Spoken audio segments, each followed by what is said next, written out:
And we are back with another episode of Here on the Wastes. We want to thank you all so much for hanging out with us this evening. Sorry we got a little bit of a late start here, but Discord had messed up our screens here. Someone needs to turn down their volume a little bit because it's echoing and I can hear myself through their speakers. If that's you, Mike, if you can turn it down a little bit. Most likely. Again, we're back here playing Here on the Wastes. This is a game called Horizons Unknown After Earth RPG, where a game that has been written and created by myself. My name is Scott, aka Mr. Chogi 3000. Again, we want to thank you so much for hanging out with us. If you do enjoy this, you can always check the YouTube channels, the YouTube link below. I just uploaded the last week's episode. So you can get caught up on any of the exploits and adventures of this wonderful group here. We're just going to jump right in here with our introductions as always. We have Mr. Ryan, aka Rand118. How are you this evening, good sir? I'm great, ready to go, ready to live. I'm ready to live. Excellent. That's what we like to hear. And of course, we got playing Voldo, a very good friend of mine here. Mike, how are you doing this evening, good sir? Not too bad. Nah, I'm still getting ready yet, but it's been coming. So. Fair enough. Of course, we have another very good friend of mine. We have Richard. How you doing this evening, Richard? Oh, doing good. Ready to continue the adventure. Awesome.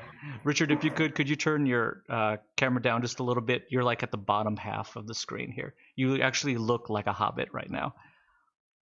Oh, let me get this. You're just like, oh, okay. And of course, as always, my brother from another mother, aka playing the Dr. Ace Mars, my good friend here, Shane. How you doing, good sir?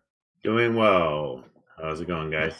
I'm doing well. Thank you so much. Yes, absolutely. I do use Nightbot. I don't remember what the commands are. I do apologize. The YouTube will come up eventually. I think it's on. Yeah, it's supposed to be on that. I think it's on some kind of timer or something like that. Okay, and as you know, this is going to be episode number 39 for us here, which is called, drumroll please. Thank you very much. Every path finds its end. As the last episode, we found that the good doctor was able to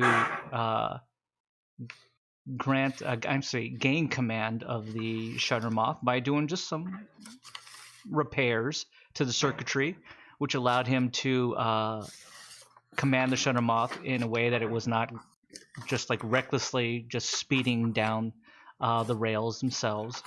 Rand and Voldo got into a pretty impressive fight with a couple of hollowed ones, as well as one of the granddaddy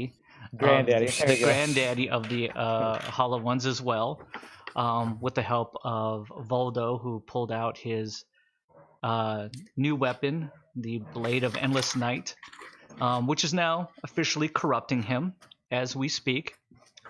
Oh, that's right. I forgot about that. And not great.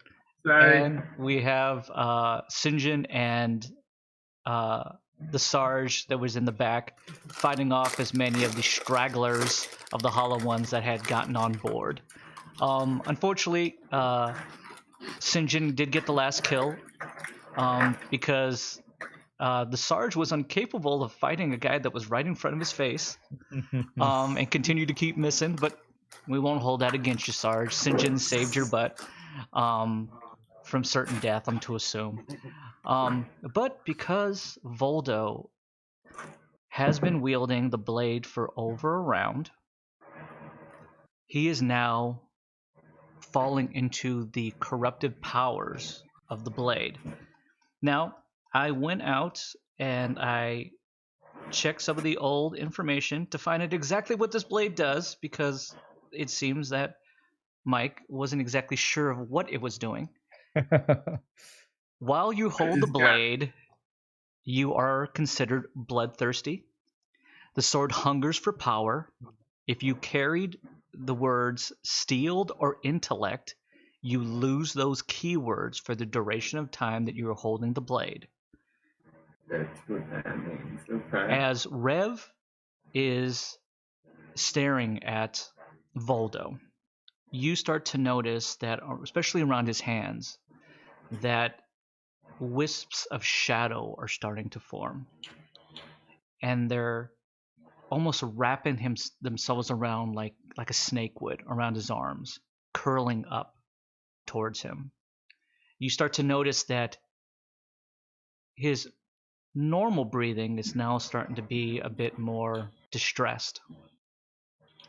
He's starting to groan. He's starting to breathe heavier and heavier. His eyes are starting to become almost sunken into his skull as the shadows start to almost instantaneously start to envelop him in total, whispering around like almost like just a swarm of locusts is what is becoming the vision that you're seeing in front of you, Rev. You've seen this before, but with Skag, it was much more reckless. This is much more controlled, as if the entity that is bound to the sword is taking over and full control over Voldo. Voldo, sound seemingly just disappears for you, as if you were in a very, very large, crowded, loud room, and all of a sudden, all the voices are just silenced while you hold this blade. You can only hear the heavy breathing of the voice that is now inside your head, that just merely says, "We hunger. We hunger." Hey, thank you so much, Pie Boy and Philly. I appreciate it for the host here, good sir. It just hunger. Feed us. More. More. The sound becomes almost guttural and dark. It echoes inside your ear.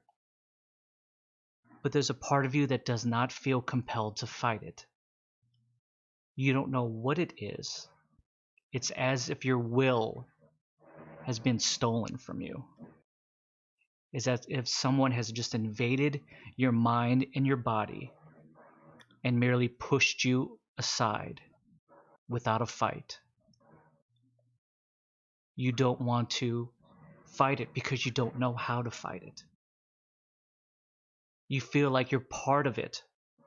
You're almost being melded into one with it. But its power just pulls, and all you can see is enemies in front of you.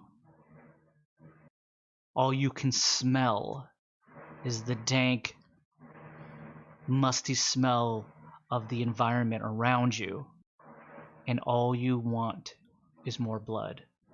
You want to feed the sword. Rev, he's almost now fully enveloped in shadows as he sits in front of you. It's almost looking at a robot, someone who is not there anymore. The sounds become more guttural. His breathing again becomes heavier and heavier. You do know that if you don't do something soon, that he may truly be lost in the shadows and in the black mass before you. What would you like to do? I would like to, before I take an action, shout out to all of my fellow people, Sergeant, Sinjin, and the Doc. Voldo is being taken over by his dark weapon. I just want to shout that out before I do anything else. Okay. And I say I'm gonna need help, and then I immediately would like to try to. I have two choices here. I think Spirit Containment Field is my best chance. Okay. Because that is 2 times a day. I can activate this Spirit Containment Field, which anyone inside will be protected from a mystical or dark power. Gotcha. So basically, I want to contain that around Voldo, not around me, not around anyone else, just around him. to try to isolate him from this dark power to see if he can try to regain his senses. Understood. Doctor, you hear this as well. Do you turn back? You are in control of the shutter moth itself. Do you want to take your eyes off, obviously, the track and what might be lying before you?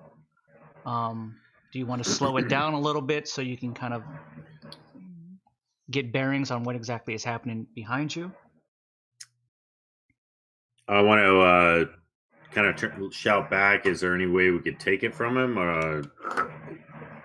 Will that help? I don't know. I'd like to see you guys try to. Remember, you can't hear anything, Boldo. Okay, sorry. You hear nothing. Yep. Can I respond to his question of trying to take this away? Oh yeah, you could have to go ahead and respond back to the doctor. Okay. My answer is going to be, don't frickin' touch that sword, or else you're going to this guy too. This sword is dark. It will take over. That is what this thing does. I just basically I'm focusing on keeping us on the path. I just basically want to know if there's anything Rev can do about it. Can you guys handle this? Because I don't know what the hell he's talking about being taken over. Yeah. I guess I don't know the details or the history of the thing. I'm gonna be kind of like, hey, I'm driving here. If you need me, frickin'. Because I don't know what that means. Is he gonna take us out or what? Dr. Ace Mars, the typical New York taxi driver. I don't know. I have no idea what's going on behind you. You deal with it yourself. Just drive it. I still have my.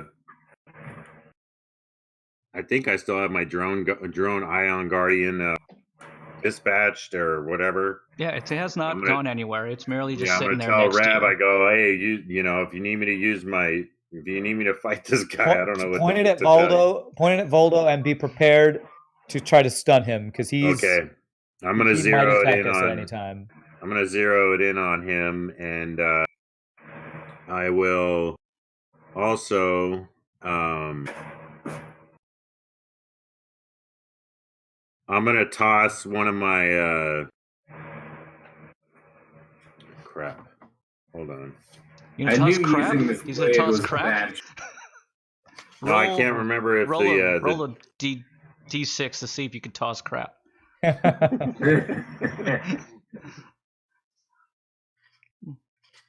While he's thinking about hold that, on. Think of what you're going to be doing, Sarge. How close is Baldo from me?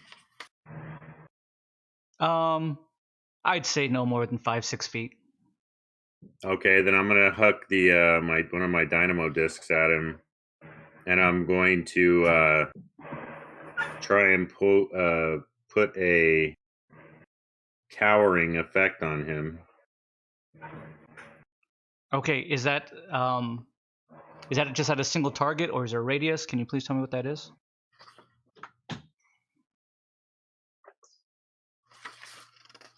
Oh shit. On a target, place its effects on a target within a 5-foot radius. Okay, yeah, so that means I don't want to get everyone else. Yeah, you're gonna get Rev in that, which Rev's attempt in spirit containment. I don't think he wants to be. It wouldn't be good if I started cowering while I'm trying to contain this guy. Let me do this. Well, then I will. Stop. I will. I don't have anything to do because all my other things are attacks. Well, you don't have to attack him right now. No, I don't. I mean, I can put a shield on you if you're the one dealing with him. I would be happy to have it. All right. Shown that he'd be quite happy with that. I'll bust out the ion shield drone. Okay. I'm actually going to spend 2 exhausts and put one on myself as well. Fair enough. That's a good idea. Officially, Rev and the good doctor are completely shielded. Who gets the spinning hat, though? Shield. Is that Rev? Does he get the spinning hat? Yeah, Rev gets the spinning hat. Okay. Yeah. So he takes his awesome cool top hat. He takes his cool top hat and he flings it, and it just hovers and spins over your head, Rev, and drapes down a really nice plasma shield. And then his guardian just puts one up for him. Okay. I completely ignore this because that would be very distracting Of if I course. noticed a spinning cat Absolutely. above my head. Sarge, you hear this as well as St. John. What would you like to do? Is you kind of like dust the blood, wipe the blood off of St. John's kill that he blasted all over you. Okay, I'm gonna turn around and try to assess the situation. Mm-hmm. And You I'm see, assuming I you see Rev standing there doing his thing, and Oh, okay. a black mass standing in front of him where Voldo used to be. Okay, well, with the Sarge, like he's seen a lot of stuff, but like he's way out of his element. Yeah, this is way out of your So- element. Yeah, so he's gonna. I'm gonna try to approach the doc and Rev, and get kind of closer to the situation. Okay. But I think I already have my Mars program on. Okay, so I'm just gonna kind of get closer, but I'm not gonna Okay. get like too close though. Are you standing behind Rev essentially at this point? Yeah. Okay. St. John takes a defensive position as well behind you, Rev, and he kind of looks at Okay. you and he just goes, what's going on here? What is that? As much as I can say without breaking my concentration, I'm going to say Voldo has a dark weapon that is taking control. And he looks That's at you. about He goes, wait. That's Voldo? I thought he was our friend. He's inside there, and he is being taken over by something very dark, and we need to be ready for whatever comes out of this. Okay, like when you say be ready, like when you say shoot, like we shoot, be ready? I don't know what else to tell you. Something bad's coming out. You shoot to kill. Shoot to kill. Understood. You see him power up his weapon again. It slaps down. Sarge, do you do the same? Yeah, I'm just gonna like ready my AP cannon just in Okay. case, like, just So to you- see what happens. So, Rev, you have two fully armed guardians with their Helicon Industry cannons just aimed directly on this black mass that is now swirling where Voldo used to stand. And the And doc, a drone. who's just like in the front, just driving along. He's got my drone zeroed in on him too. He's shielded, but No, my Ion Guardian drone. oh yeah, that's right. Yeah. Okay. So you have as much firepower as you need in a very, very small contained area. And Rev is not sure it's going to be enough. So Fair enough. What would you like to do, Rev? Go right ahead. As I am channeling the spirit containment field, I want to try to just communicate with Voldo to see if he is able to hear. Basically, Okay. using my connection with the spirits to see if I communicate with Voldo through all this darkness that's in there. Okay, roll a d20 here for me, please. Okay. I rolled a 7. Voldo, roll a d20 for me if you could. 4.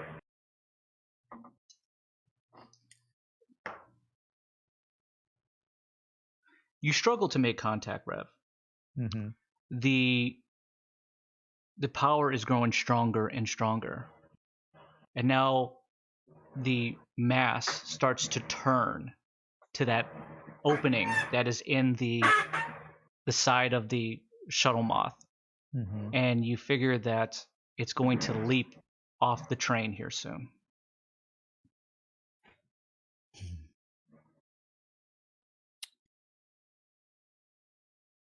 I can tell where this mass is facing.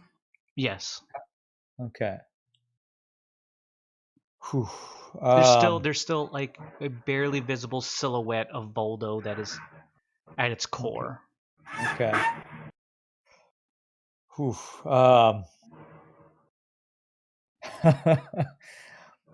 I got nothing else I can do except try to communicate with him. That's all I can do. I have nothing else I can do. Okay. Attempt to do your spirit containment field Okay. if you can. Voldo, Voldo, roll a d20 for me, just on pure awareness. Actually, no.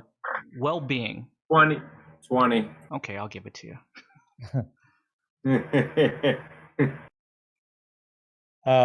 I've spirit containment field isn't something I roll. Oh, is it for. automatic for you? Yeah, that's like that's Oh, okay. that's that extra skill you gave me. Voldo,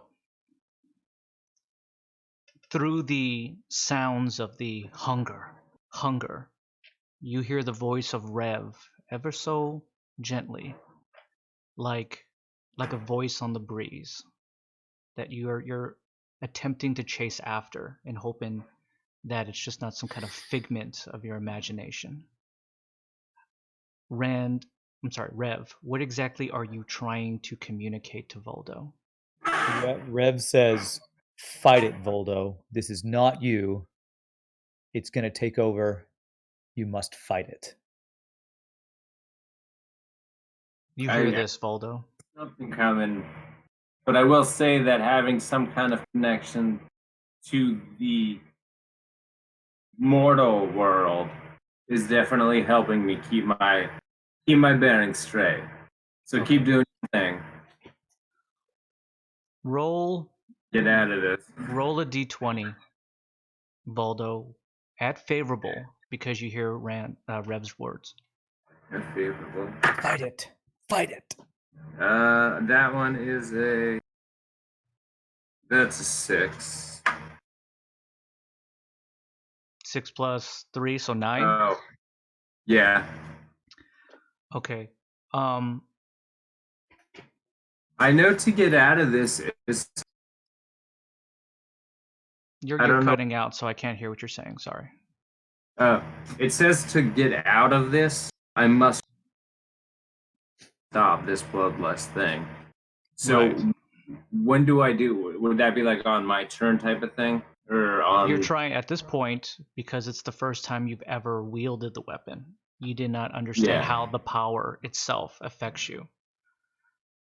This one is, you're starting to learn that it's going to take a lot of willpower in order to put away the weapon when the weapon is calling for something. Yeah. Okay. Rev, you start to notice that there seems to be breaks in the shadows where you see Voldo for a split second. And you get and he looks back and you can see his eyes like, please continue to talk. Almost like he is like he's responding, barely trying to respond. Yeah. Okay. All right. Well, Rev is going to again shout out this time.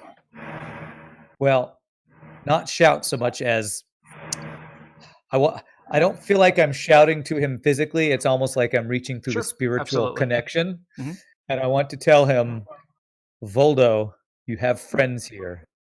Doc, Sarge, St. John, we're all here. We don't want to fight you. We just want you to come back. I don't want to fight you guys either. Keep talking. It's keeping me grounded. Rev, roll another d20 here, just on pure fate. I'm going to see if it reaches him. Okay. Kira says you are not alone, Voldo, in case if that helps you, Voldo. Thank you. 18. Because I was not planning on this. 18. This one, Voldo, feels like Rev is breaking through this wall. And for a second, you actually see a vision of Rev standing before you. His connection to the spiritual world as he presents himself. And for a quick second, Voldo, you see a young Rev. Like Rev when he was maybe 17 and he wasn't a cyborg. And it's just a young boy with long flowing golden locks. And he merely says to you, Voldo, you have friends. And it snaps away, and then you see the normal, everyday vision that you have seen of Rev this whole time. Roll a d20 again, but this time you're going to be blessed, so +5. 16. pretty good. You feel yourself being shoved back into your body, into your consciousness almost. You feel control over it for the first time that you have since you've actually been fully engulfed in this. You feel that you should put away the blade back into the dimension which it resides. Do you do this? Yes. Okay. Yeah. Rev, Yes. you see the image of Voldo turn and look at you. And the dark blade that is just wrapped in shadow and in black starlight. He pulls it up to his, almost right to his face. And you see that dimension, that brief dimensional pack that opened up when he pulled it out, seemed to just manifest in front of you. And he takes a sword and it disappears back into the void. And the shadows completely unwrap itself and go into the void themselves. And you see Voldo, who then collapses onto the ground. Yeah. As soon as I see the sword disappear and Voldo collapse, I drop the containment field and I drop to my knee because I am also exhausted. Absolutely. And I say, okay, he's clear. Nobody attack. I think Voldo's back. Do not shoot to kill. Do not shoot. Do not shoot. What the hell just happened? That's. Oh, I'm unconscious. I can't talk. Yeah. Sinjin just goes up and he takes a few steps ahead and he sees kind of like the unconscious body of Voldo. And he takes his cannon and he kind of just like prods and pokes. Just like, and he looks back, he goes, is he dead? Rev's like, just check his pulse. I think he's okay, but oh man, I can't. I'm fried. Okay. And he reaches down and he checks the fact that Voldo is still breathing, and he just goes, what the hell just happened? Rev looks up to the doc and says, Doc, you remember that weapon that I told Voldo not to touch back in what was that mountain we were in called? Warband? Back in Warband. You remember that weapon? I do. That is what that weapon does. That's why I Jeez. told him not to touch the thing. Wow. It's Guess dark. you were It's right evil. about that. Sarge, you see this as well, and this is like, again, this is over your pay grade. Essentially, you've never seen anything like this. Is there anything that you do? Rev has like fallen down to his knees as well, Yeah. and you can see that for a cyborg, that he's breathing hard, at least, if anything. Like, I'm assuming that the threat is gone. The Sarge just kind of, he lowers his weapon. Okay. And, yeah, I guess that's it for now. Okay. Sinjin puts his weapon away as well. Kind of snaps it back up and it kind of rotates back on that track onto the back. And he starts to do whatever he can to kind of like lift Voldo up and kind of like put him like sitting up against any one of the still standing sides of the shutter moth. Mhm. He just kind of like watches over him until Voldo seems to come back to consciousness. Ooh. Sinjin's sitting like right in front of you, just kind of with this really like look of just like, are you okay? You okay, buddy? Yeah, I think so. I think I'm good. He kind of like puts his hand on you. He goes, really close. what is your name? My name is Voldo. And he goes, follow my finger. I'm actually gonna ask why you're so close.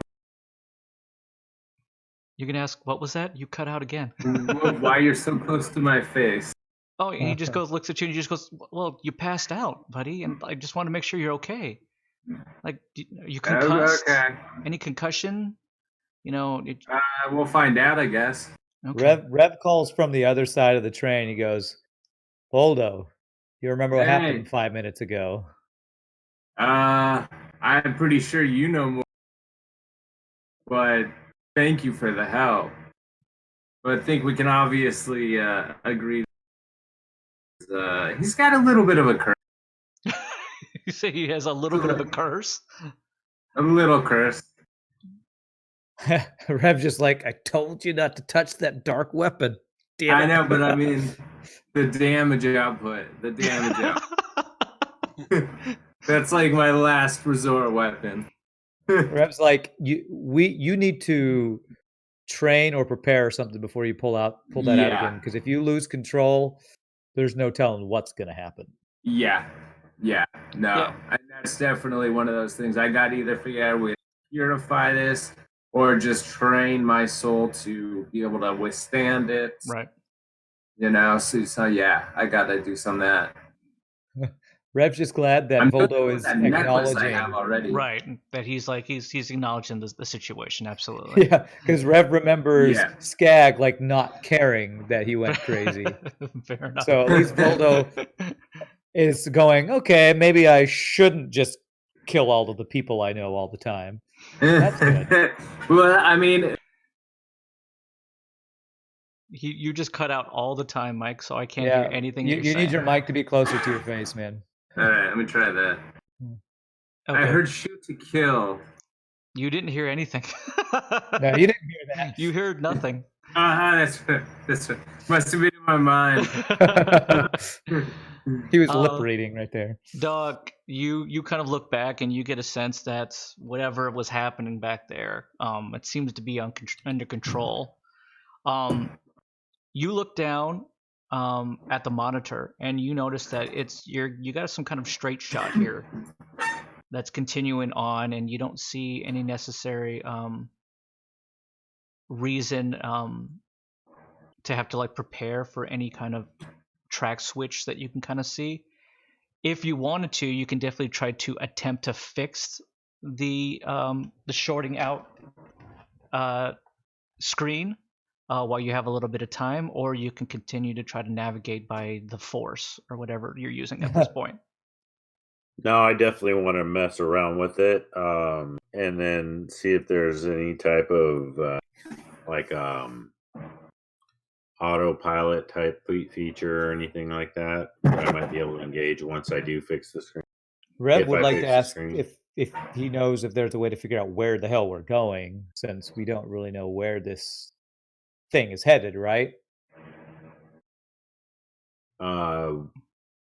I do not know where we're going. I mean, at this point, the only time I can really see it is when it intermittently shows itself, and I can see it.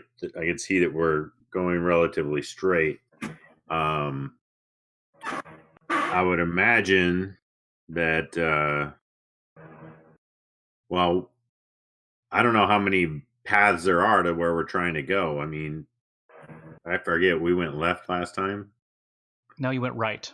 We went Oh, left okay. the first time, then right the second time, I Oh, think. great. No, you've only gone right the one time. No, we had the first one Yeah, where we we were did both have the holding first on one. together. Yeah, And I you slipped you it. you out. Oh, that's right. You slipped. There it. were You two went the other way. times. That's right. Okay. There were two times, and I That think is the right. first one was left. Yep. I don't remember the direction. Second time was left. Yeah, the Yeah, first second time was left. I wanted to go left the first time, but I ended up going right. Okay, Yeah, okay. that's right. So, without knowing, I mean, if we would have stayed on foot, ultimately we would have came up to these forks Mhm. regardless. And if we didn't know how we were getting where we were then, I mean, I can continue, like I said, to try and figure out if there's any more like GPS ahead of time, or if this is telling us that there's a title to this tunnel, or if this is a sector that gets us to a certain point. But as of right now, I don't know where the hell we're. Well, if it's possible, Rev would like to just look around the actual pilot cabin, because he never had a chance, because he just ran in there and tried to grab the thing earlier. Correct. So he would like to look around, see if there's a manual with a map, something on the wall that might say these are where the tracks go. He would like to just kind of investigate this area. Sure. Yeah, and I'm trying to find some kind of grid or something that, will kind of pan out the general, structure of the tunnel system to see if there's maybe a blip telling us like you are here or something. You know what I mean? Again, I'm you trying probably to figure all this crap out. right. You'd probably need to do a little more handiwork on the Yeah. screen itself. obviously it's damaged. It's probably another short that's going on, and allows it only to show itself intermittently. In regards to what you see in the cabin itself, Rev, is it's rare. It's pretty bare bones. I mean, this was built by smugglers with just parts that he had found. This was something that that wasn't highly probably planned out. In regards to anything, it's really kind of like pieced together. There is no map that was ever put on there.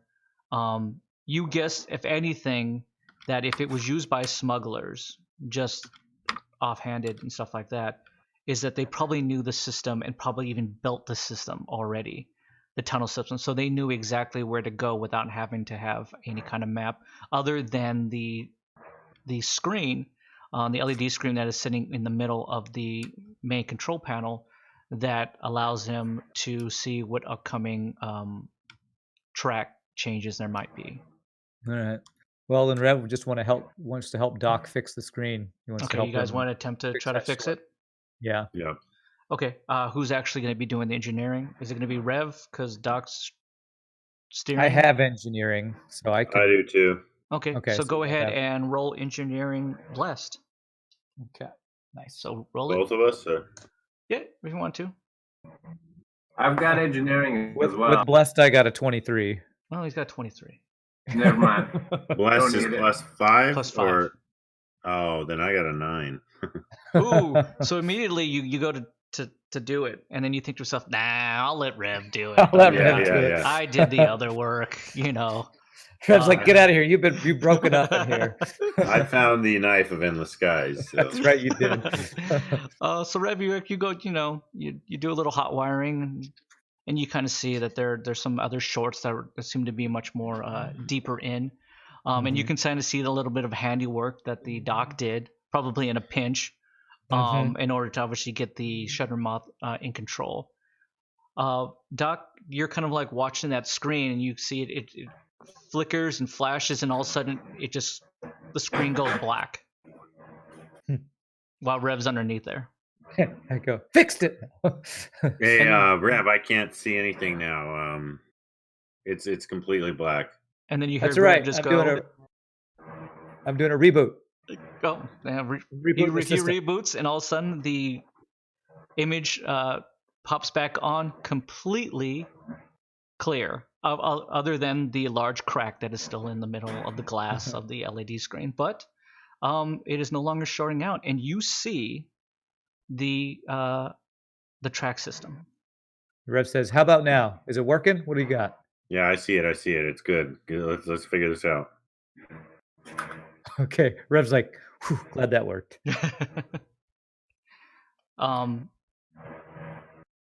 You notice, as you kind of look up, Doc, that there seems to be kind of a bluish hue, kind of a bluish light that seems to be emanating at the very end of the tunnel that is just coming up, essentially up on your horizon here. Hey, Rev, you see that? You see that light up there? Rev comes out from underneath. From under, yeah. Tries not to bump his head on the dash there. Rev wants to actually try to zoom in his cybernetic eyes to see if he can get a clear visual on what's coming I'm out. gonna slow down a little bit. Okay.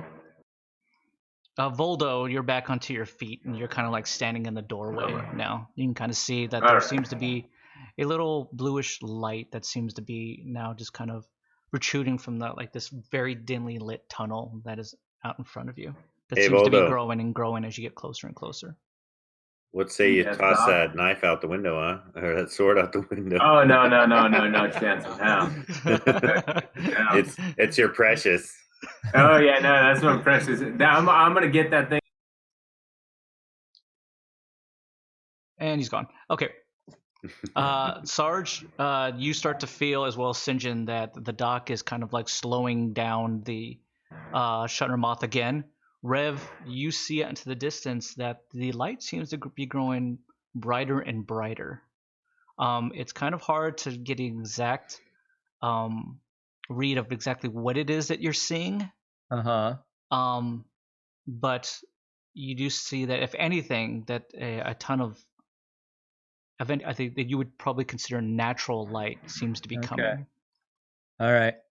Well, Is there yeah, Doc. anything on the screen that I can notice? Any type of signal that signals anything that might be there? Nothing in regards to that. It still shows it's a relatively straight track that you're coming Okay. up on. What do you see, Rev? I see light that looks natural. I think if you keep slowing us down, I think we might be coming on an opening in the tunnel, or maybe a part of the tunnel that's caved in or something. Because I see natural light. I'm gonna slow it down to just kind of I want to take it down to a pace where I feel like if there was a collision, we wouldn't all die. Understood. Okay. As you start to get closer and closer, and you're starting to slow down, correct, Doc? You start to notice for Voldo, for the Doctor, and Rev. And Sarge, are you trying to like see what's going on as well? Yeah, I think I'm kind of like advancing up to kind of see like, because as I recall, I'm like in the second cabin, right? Right. You're into the first cabin at this point. Oh, okay. So I'm gonna kind of like look through the windshield and see if I could see like Okay. what's coming up on us, or With Rev, probably with the best vision at this point. And then the Doctor would probably be second. It's what you essentially see is that before you is a underwater tunnel. So the tunnel is built into the rock face, and what you see is, which is some kind of transparent paneling that seems to run for you have no idea how long, and that natural light is obviously the sun pounding through the Acheron itself, and you're beneath the Acheron. The sea, the friggin' the river itself. Okay. Oh wow! So you're going through a Interesting. transparent tunnel. Okay. Rev goes, I thought they pieced this thing together. Where'd they get paneling like this to get underneath the river? Yeah, it seems pretty advanced for whatever was down here. For smugglers. Smugglers, yeah, they really wanted to make this efficient. All right, well, what do you think? Are we gonna increase speed, or I mean, we're obviously probably like trying to be like, what the hell, you know? Sure. The river As can't it be. starts to get closer and closer to you, you obviously get more and more view of these transparent tunnel archways, and you can see that the very, very large river itself is just brimming with sea life that is floating all around.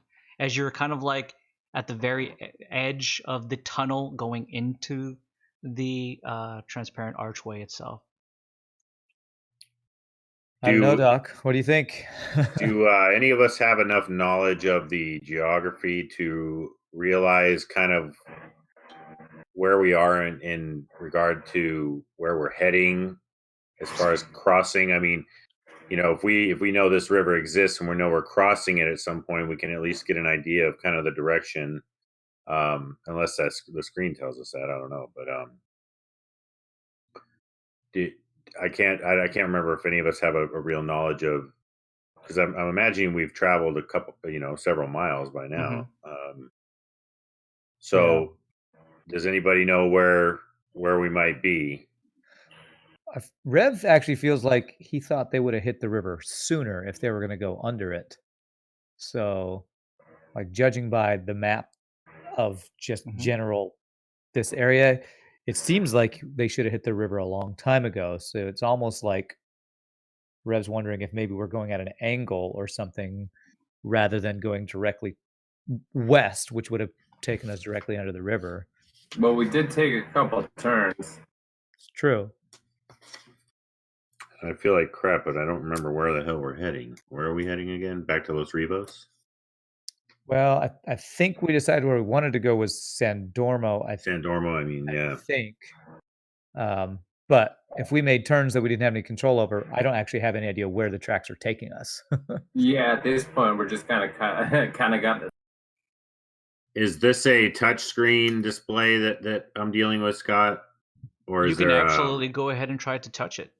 Yeah, I want to try and find a menu or something, or see if I can enhance the grid to actually name different spots that it might be, or where As it's now heading. that Rev got it to work, you go to touch it, and you find out that it is a touchscreen, and you can blow up and you can minimize as much as you want to find out exactly where you're at.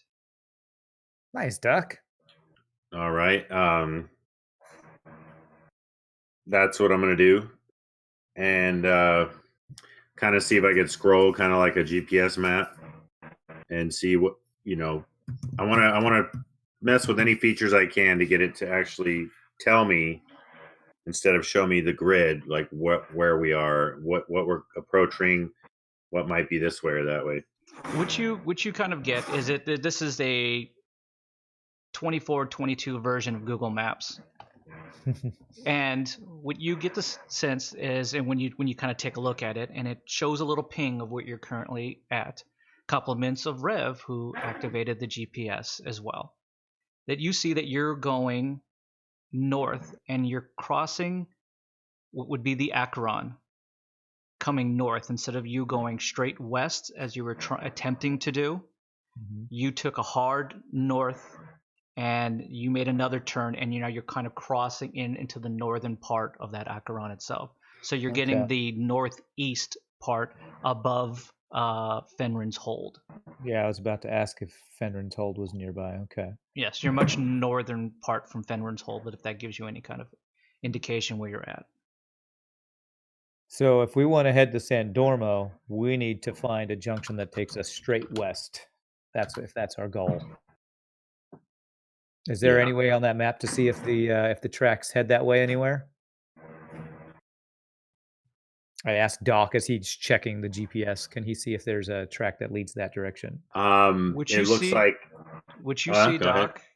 see, Doc, is that currently on the track that you are on, that there's no direct way of getting to San Dormo based on the track that you're currently on. All right. As of right now, we're not heading anywhere near San Dormo. Okay. Yeah. So I'm going to have to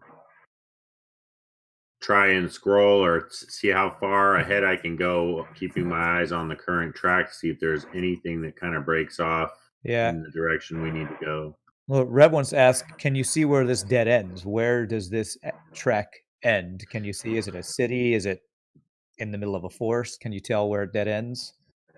I don't know if I've scrolled that far. I don't know how long I'm dealing with here. Okay. If you want to just make a determination of if you're trying to get that information for Rev based on that. I'm trying. Okay. Trying to check it out. So far, I'm just kind of scrolling. Now, this information is which would you be privy to as well, Sarge? Okay, because you know those surrounding areas, especially on that eastern coast. You have the ability to continue straight. These are your two options currently on the track that you're on. Continue straight, which takes you to Brimlow.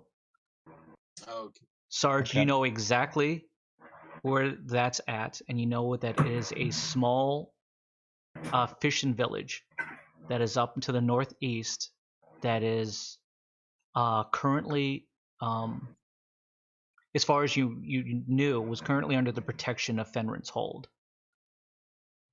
And if you decide, decides if you go straight, and if you decide to make a left, which will be the next junction, it will take you directly to Hedron, which puts you into the central hub. If you go left, you said? Yes. Mm-hmm. Oh. So does Doc tells us this, that Yes. that's our two Essentially, choices? Doc just provides you this information based on what he sees. Hedron is right near Am-Sharai, if Rev's allowed to know that information, right? Yes, absolutely. Okay. Obviously the Doc would absolutely 100% know that, as so would Voldo. Well, it sounds like The If we Sarge would had- know it as well. Yeah. If we head to Hedron, we're right in the belly of the beast, pretty much. Because Yeah. Amshurai is kind of their main headquarters of the whole The Priory. the Priory, right? Yeah, I'd rather stay away from there. The last time you were in Hedron, I Sarge, got my. it was front not door. it was not a good time. So you definitely have feelings in regards to Hedron. Yeah, I'm going to tell them that the last time it was a pretty hairy situation in Hedron, and I would advise against going there. But the I second agree. to the second place that you said Was Brimlow. Brimlow, as the Sarge would know, because the Sarge has been there before, it's just a small fishing village that's relatively peaceful and untouched, or let's just say uncorrupted by anything. Mostly because it was under the protection of Fenrir Hold for quite a long time. So you would find probably people who have some kind of spiritual feelings one way or another, whether it's the divine or to the cosmos. Easy way to say is maybe a bit religious, if anything. But they might be Sarge, able to take a look at my knife. yeah, the Sarge knows them as not extremely. They're not zealots or anything like that. It's most of Brimlow itself is just a kind of a mishmash of people, very much like Cambaron was on the west. Brimlow was that to the east. Thank you so much, Kira. Have a wonderful evening. Sleep safe out there in Canada. It's a relatively safe environment. And you know for certain, Sarge, that it's also completely, and you kind of you can give this information to Rev, because Rev would kind of get the same situation. It's almost invisible. It's protected by a holotech shield, which makes it essentially not there. Well, sounds like Brimlow's our best chance to kind of rest and recover and plan our next move. That's kind of what I'm thinking. See if there's anybody who can help. Oh, I will tell Sarge that you absolutely know that in Brimlow, that you have an old friend there, a young girl who took over for her father, who is one of the very, very few master workers in the East. Master workers. Master what? A master worker? Gotcha. Yeah, hey Sarge, I heard it's a dry town too. What do you think about that? I'll take one for the team, though. Of course, I'm just messing with him. I have no idea, but I know I'm trying to break his balls. Sure.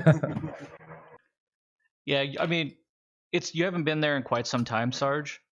But it was for the time that you were there. It's just one of those nice, kind of like sleepy little villages that's on the ocean that no one seems to bother with, and mainly because it was protected by Fenrir's Hold for so long. I'd like to ask Sarge. Sarge, you think that's a place where we can maybe find help with who you know? Yeah, I'm thinking this would be the best place to plan our next move. This could be a little bit of a haven for now. I'm all for checking out Brimlow then. Yeah, I think we all agree. Away from the belly of the beast for now. Sarge is the driver. Doc's the driver. Do you? All right, guys, let's do it. Okay, so I do you definitely don't want to go Hedron. Yeah, you do. Especially for you, Doc. You're just like, you see Hedron and you're just like, nah. I have no interest in going back to the central hub as long as I can. I'm good on that. Okay, so do you give it a little more juice? Give it some juice, absolutely. I mean, I realize that, we're not in any immediate danger, so I'm going to kick it back up to just over where we were when we started slowing down. Okay, that sounds good.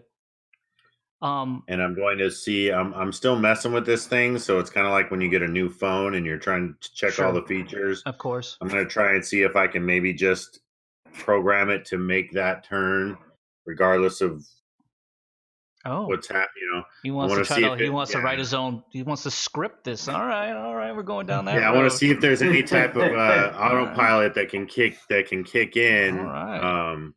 Hey, I You have know, hacking. so basically, if it's Yeah. going and it knows that I'm supposed to make that turn and it doesn't feel any manual controls, it'll just boom lock in, take over, and be like, "We're going." That way, if the fit hits You the can. shan, Well, here's by here's time the we get thing: there. is if one of you wants to. I mean, Voldo did say he has hacking, so if you have a data jack that you can jack in, you can attempt to Rev? try. Rev has a I data got jack. hacking too. You have hacking as I- well, Rev? I do. I don't have hacking, but I have the data jack, so Okay, I so Rev could, has a since data I've jack. since I've already messed with the underlings of this thing. I don't know. I've already Sure. fixed this thing once. Yes. I want to see if I can jack Been into in it. its loins. I want to see if I can jack into it and then give the data jack to the two hackers Sure. over here. So because then again, so has the doctor. You both have been all up in it. Ew, sloppy thirds. You notice there isn't necessarily a jack hub, so you're gonna have to kind of hotwire a little bit here hmm and roll a quick engineering that you don't kind of fry yourself. Here we go. With engineering, I rolled a 20. Yeah, you hotwire this. Like he just goes, "Give me a second, guys. Done." Here you go. And from underneath, he kind of hands his data jack up. You both have hacking, so if you guys want to attempt to try to write some kind of autopilot script that's actually going to go through the data jack itself in order Yeah. to work in, so it's like, you're working third party here. Attempt to roll and do it. Both of you have it, so go ahead and just roll it blessed, both of you. Blessed is +3. +5. It's 5. +5. Okay, so 21. 17. Okay, so as Voldo jumps in, just goes, "Hey guys, I got this." The doc just takes it out of your hand, and just goes, "Watch this," and you just go, and he's just like, "Autopilot engaged." That comes from the data jack, and he can actually just like activate everything from the data jack and allows him to do it himself. So it gives you some semblance of a remote control, at least, that you can use here, Doc. You are able to do a little bit more investigation if you want to roll an investigation check and just see what you get. All right, I have that too. So Okay, +3 then. 21. Damn, another Jeez, one. some big rolls here. 18. You're able to, within a few minutes here, because you're completely cybernetic at this point, except for your brain, you move at almost like breakneck speed. And you kind of get a idea and a sense of all the possible ways you could get to wherever you want to go. And you notice that the tunnel system that they created is extremely elaborate.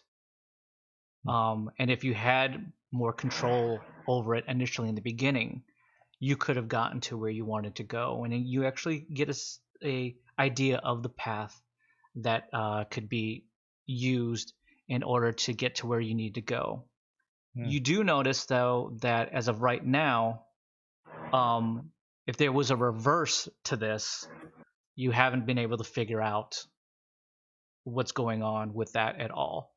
That might take a bit more engineering, and that might actually be having you seeing just like the total internals of the shutter moth itself to figure out if the reverse is just completely jammed or shattered at this point. There should be one, though, in case if you pass something in order to go back. So as of right or now, if there's a loop at the end. or Maybe if there was there's any kind of loop, and the good doctor notices that there is no loop. Oh, damn. Yeah. All right. But this could have gotten you as far as Cambaron. Wow. You mean it can or it could have? If I would have went a different On the way. correct ways, yeah. You could have gotten all the way back to Cambaron. There are tunnels there. Okay, that lead there. I'm gonna just tell the guys, look, this system here is pretty intense, and if we had gone the right way instead of the what we had, I mean, we could have made it all the way to Cambaron. We could have. I don't know if there's a reverse option on this. Are we still going to what was it, Bidlow or Brimlow. Brimlow? You guys still want to go there, or you want to try and I I don't. don't know, stop If this we go thing back- and tweak it? If we go back, we're running into hollowed ones. I think we go to Brimlow to recover before we do anything else. All right. Because even if we do have a map to some place, these tunnels are infested, and we're gonna have to be prepared if we want to go back in there. I think. All right. Yeah, we only won Agreed. because we got some like heavy fire. Okay. Is there any way to upload this hacked map into our sidekicks so we have access to this, even when we're not on the? Oh, the doctor rolled a 20-something. Of course, he can do anything at this point. He's Superman. He already did it. He's super hack. You didn't even know he did it when you asked. Yeah. And then Rev's Yeah. like, "Could you forward that to me? I would like to." Done already. Okay, good, Yeah, I'll get it to you guys. great. Are you gonna CC everyone, Doc? That's right. Yeah, just hit reply all when you thank me, because I do want you to thank me. Okay. Yeah. Okay. As gentlemen, you start to make your way through the transparent tunnel, the underwater tunnel.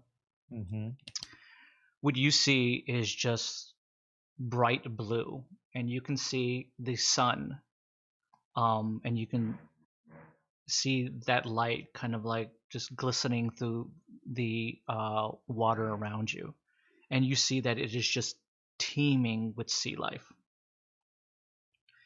As you get into the middle and you're just kind of taking all of this in, it's relatively beautiful and very serene, until you kind of see in the distance a very, very large black mass that it seems to be coming towards you.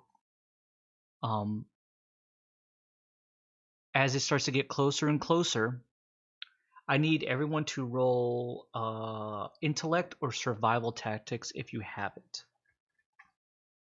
I don't have either of those. You said a black mass. Is it coming from the tunnel or from out in the water? No, out in the water. Okay. I have I don't 17. have intellect, but I wrote +5 next to it because you told me something about intellect a while ago. Yeah, your intellect is But always blessed. while we were off, Yeah, your intellect is always blessed. You're the Okay. smartest. You're That's right. supposedly the smartest guy in the group. supposedly. Yeah. Nice I do cover. agree. Nice cover. I do a great job at hiding it and making you guys think I'm dumber than I am. All right. Okay. Well, I rolled a 15 then. 15. Rev? 14 for me. 17 for you, Valdo. Yeah. Sarge. I got a 5. Oh yeah, Sarge. You kind of look at it and just go, ooh. Pie Boy, if you're there, just roll a d20 for me, if you could, please. Hmm. What you gentlemen start to see as it kind of grows closer and closer. Pie Boy, the doctor's always the best. Yeah, I think. That's right, Pie. Don't I raise take his offense ego. to that. I take offense to that for sure. What you see for the doc, for Voldo, and for Rev, and Sarge, you have no idea what this is, and neither does Sinjin. Pie Boy rolls a 6. Okay, thank you so much. Is you see what is known as a Magron. It is an alien 3-headed serpent creature that lives below the waters of Saldaria. They are approximately 25 feet long, extremely aggressive, carnivorous, hardened skin, but an extremely almost smooth, silvery-like skin that the sun, especially when it hits, it completely glistens off of it. As it starts to get closer and closer, Pie's role was to determine if they see you within this transparent tunnel. It pays you no mind. And thank God. starts to just eat. Thank you, Pie Boy. Starts to snap at just random sea life around gobbling it up and eating it. As it gets closer and closer from the 3 heads itself, you notice that they have dark black eyes with a red slit, almost cat-like. The claws are like fins. I'm sorry, it's claw-like fins, and they seem to be able to breathe on land as well as underwater. It's the closest thing for a modern-day description of King Ghidorah meets a plesiosaurus. How many heads does it have? It's got 3. It does, okay.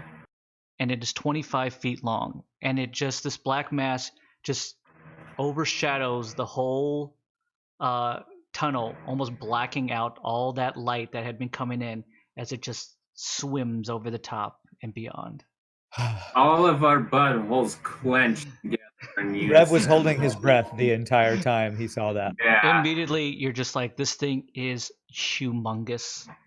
And we're so lucky that some great titan in the sky known as Pie Boy allowed this thing to pay you no mind.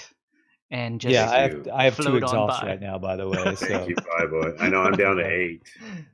Is there any way we can make this little train? He wants it to go faster, Doc. I mean, Oh yeah, absolutely. I'd rather fly by one of these again instead of fly slowly. Well, I mean, how wide is this river? I mean, so we're still under the river then? Yeah, and you start to see, Yeah. and the, obviously that's coming up in the distance, the other black end of probably the tunnel back into solid land. Well, we're heading towards the another tunnel, guys. You know what that means? Because it looks like we still got a few miles at least before we get to where we're going. I would brace yourselves. You get a sense it's probably another 4 or 5 miles before that next break, where you can go straight or go to Hedron. Okay. So I say we step on it for the next 4 miles and just. Well, if we're not turning, you said we're going straight to go to. yeah, if you Brimlow? if you remain straight, you'll We end got up 4 getting to miles. Brimlow. 4 miles All right. ago. Should And when we- I say should we- straight, it means you're not taking any other diversions. It kind of curves a bit, but you know what I'm Right. saying. All right. Well, I will definitely consider increasing speed with the idea that once we do hit the blackness, hopefully anything that tries to latch onto us just bounces off. I mean, Exactly. Hopefully we can fly by any giant swimming. and then hopefully too that if there are any speed adjustments that need to be made, it's going to be done by this feature we've kind of installed or awakened Sure. in the. Okay. And it can be Now done in does- the last half a mile. Right. Okay. Rev? Rev wants to rest because if anything else comes, he's in trouble. So he How wants much to exhaust does Rev have left? 2. Ooh, okay. I'm down to 8 myself. What about you, Sarge? I'm down to 17. Oh, Sarge is ready for a fight. Okay. Yeah, Sarge is ready for a fight. So all Rev of a sudden, used like everything in the 15 last things fight. jump onto and latch on. Please, no. But if Rev wants to kind of leave the doc in charge of, steering Sure. this thing, because the doc's kind of the one that's got this on lockdown. Rev kind of wants to move to the first cabin right behind it and just like find a chair and shut off. Is what he wants to do. Okay. I also that works. wanted to move to like the. Okay, how much are you pretty exhausted as well? Actually, no, I'm doing pretty decent. I get 1 exhaust back every turn. Oh, that's right. Yeah. Okay. Pie Boy does So give I'm Rev a doing power decent. bar, so there you go. Okay, so but you're just gonna kind of like sit and just chill Rev's out as gonna, well. if nothing else, he doesn't want to sleep because if something happens, he shouldn't be Sure, asleep. But kind right. of meditate, Okay. kind of go into a spiritual trance. What to about recover. you, Voldo? Where are you going? I just want to go sit up near the front so then I'm closer Gotcha. to the front engine. Okay. And I'll keep an eye on Rev over here in case anything happens. Sure. Medicine. Okay. After Sarge. saving my life, I've got his back now. Fair enough. Sarge, what are you gonna do? Can I actually use I was thinking about using my my secondary heal. Okay, are you like hurting heal wise? Hurting vitality wise? Well, I have a 17. Okay, you can always ask the good doctor if you don't want to burn it. Oh, okay. So I'm you're gonna at ask the doctor, 17. like, You're at 17 VP and 17 exhaust. I'm at oh, that's the thing. I have my exhaust wrong. I added it at 22. Okay, so it's your VP is 17 though, right? Oh yeah, VP is 17. Okay, so you could see that he looks a little worn, Doc. And Pie Boy only had one power bar to give. But Rev is just like, this is so gummy. I wish it was chocolate. Well, I Yeah, mean, exactly. Yeah, Sinjin's not. He's doing okay, but he just kind of like sits as well. He might as well. And there's nothing really much for him to do, but he does kind of like aim his gun at that big, large opening that is still there, just in case if anything happens to jump right in. That Okay, so we're in an underwater tunnel, and he's just gonna decide to aim his gun somewhere. Yeah, because you have a big exposed opening in the side Yeah, of we got the a hole in the side of the thing. side of the Yeah. thing, so anybody can jump in, and he's gonna make sure that anyone jumps in is gonna get shot. All right. It's sentry duty.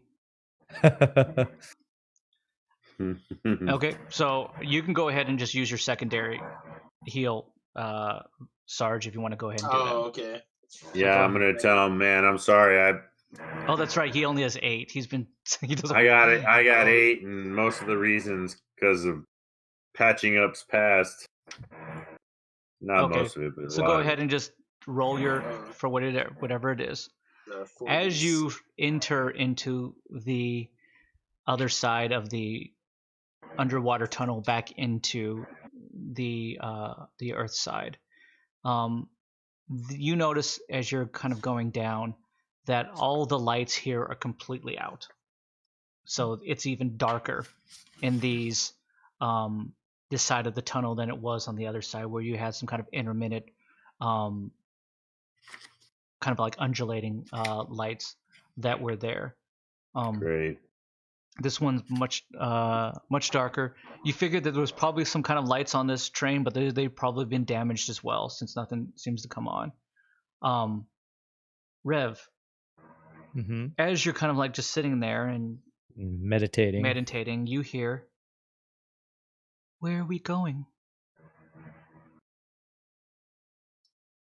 And I say, Jaina, is that you? Yes, Am I hearing this with my ears, or am I hearing this you're in hearing my it inside. in my meditative state? Okay. Yeah.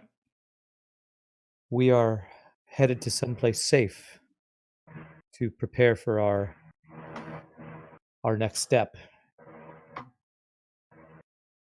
Is it truly safe? Rev kind of pauses and says, I don't know that anywhere is safe anymore. And for the first time, you feel like you're actually talking to, instead of this disembodied voice, you're speaking to probably a 20-year-old girl when she kind of laughs, and she just goes, "That's probably true." Rev says, you and Otis probably gotten into a lot of trouble together when you were younger, huh? I don't know what you know about my brother, but he actually was the one that took care of me. He was always there for me. Rev kind of chuckles. He goes, "Yeah, he was a bit of a loose cannon, but he always had my back too." And you hear her kind of laugh again. She just goes, "Tell me about him." Otis Dirtbanger. He was the craziest, most unpredictable, worst shot, but also best shot that I ever knew. He was also a good friend who died trying to protect the people he cared about, trying to avenge his family that he always cared for more than I think he would admit. That sounds like him. He was always, when you say that he was always in trouble, he was always doing it for someone else's sake. And Reb just says, this is crazy, and I never would have thought this a couple years ago, but I feel like he's looking out for us now. I hope so. But don't worry, Jaina. If he was your brother, he was my brother. Now I feel like that makes me your brother. And you hear her just go, thank you. What about the others? Well, like I said, there's no place seems safe. It's hard to know who to trust either, so all we can do is use our best judgment. And that's what I'm trying to do. You let me know what you feel, and I'll let you know what I feel, and maybe we can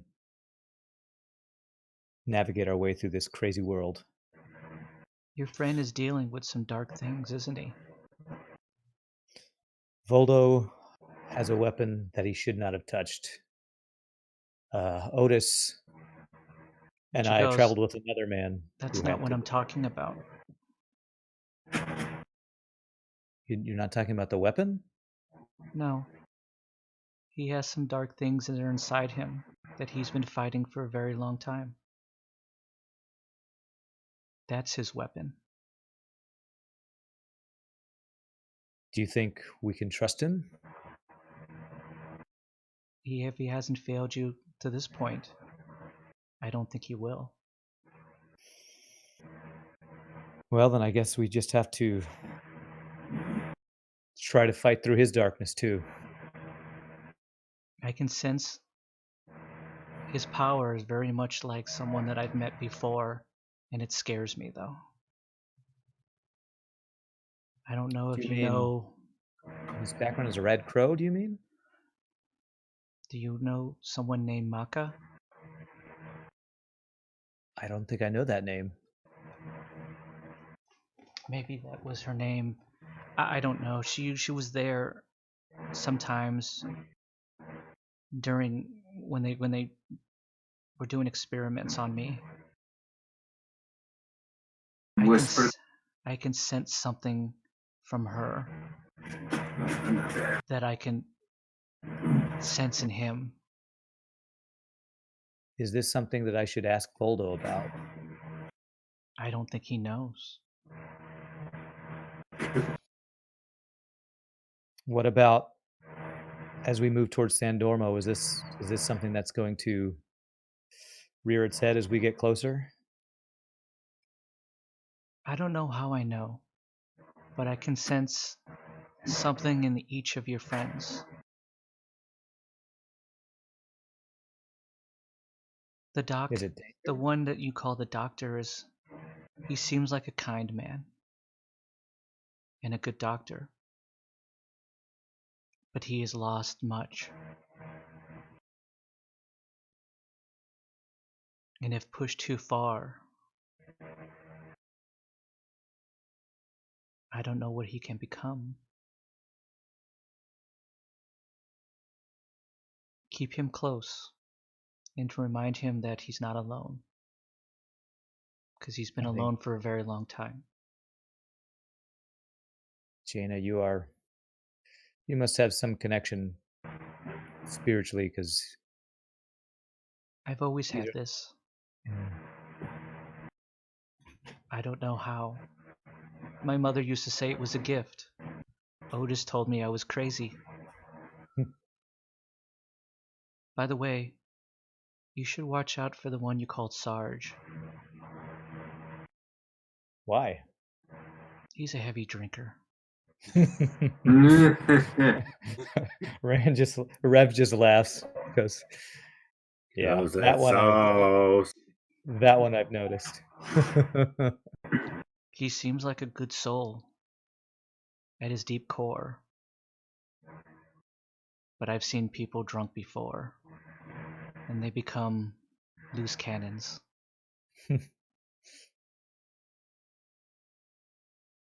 I can't Well, wait to be able to careful. talk to all of you. Well, Jaina, I think once we find a way to make you safe, you'll be a valuable member of whatever family you choose to be a part of.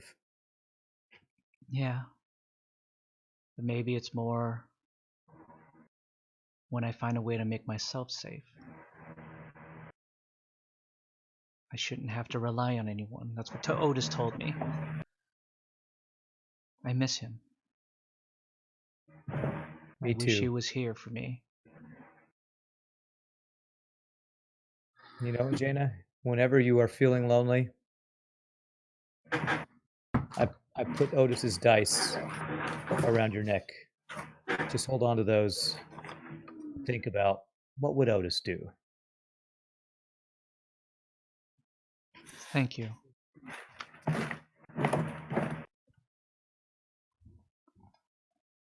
And with that, the connection to Jaina just kind of like slips away, Mhm. as if she had walked into a door and then just merely closed it behind her as she walked back out. That conversation really helped bring Rev some peace.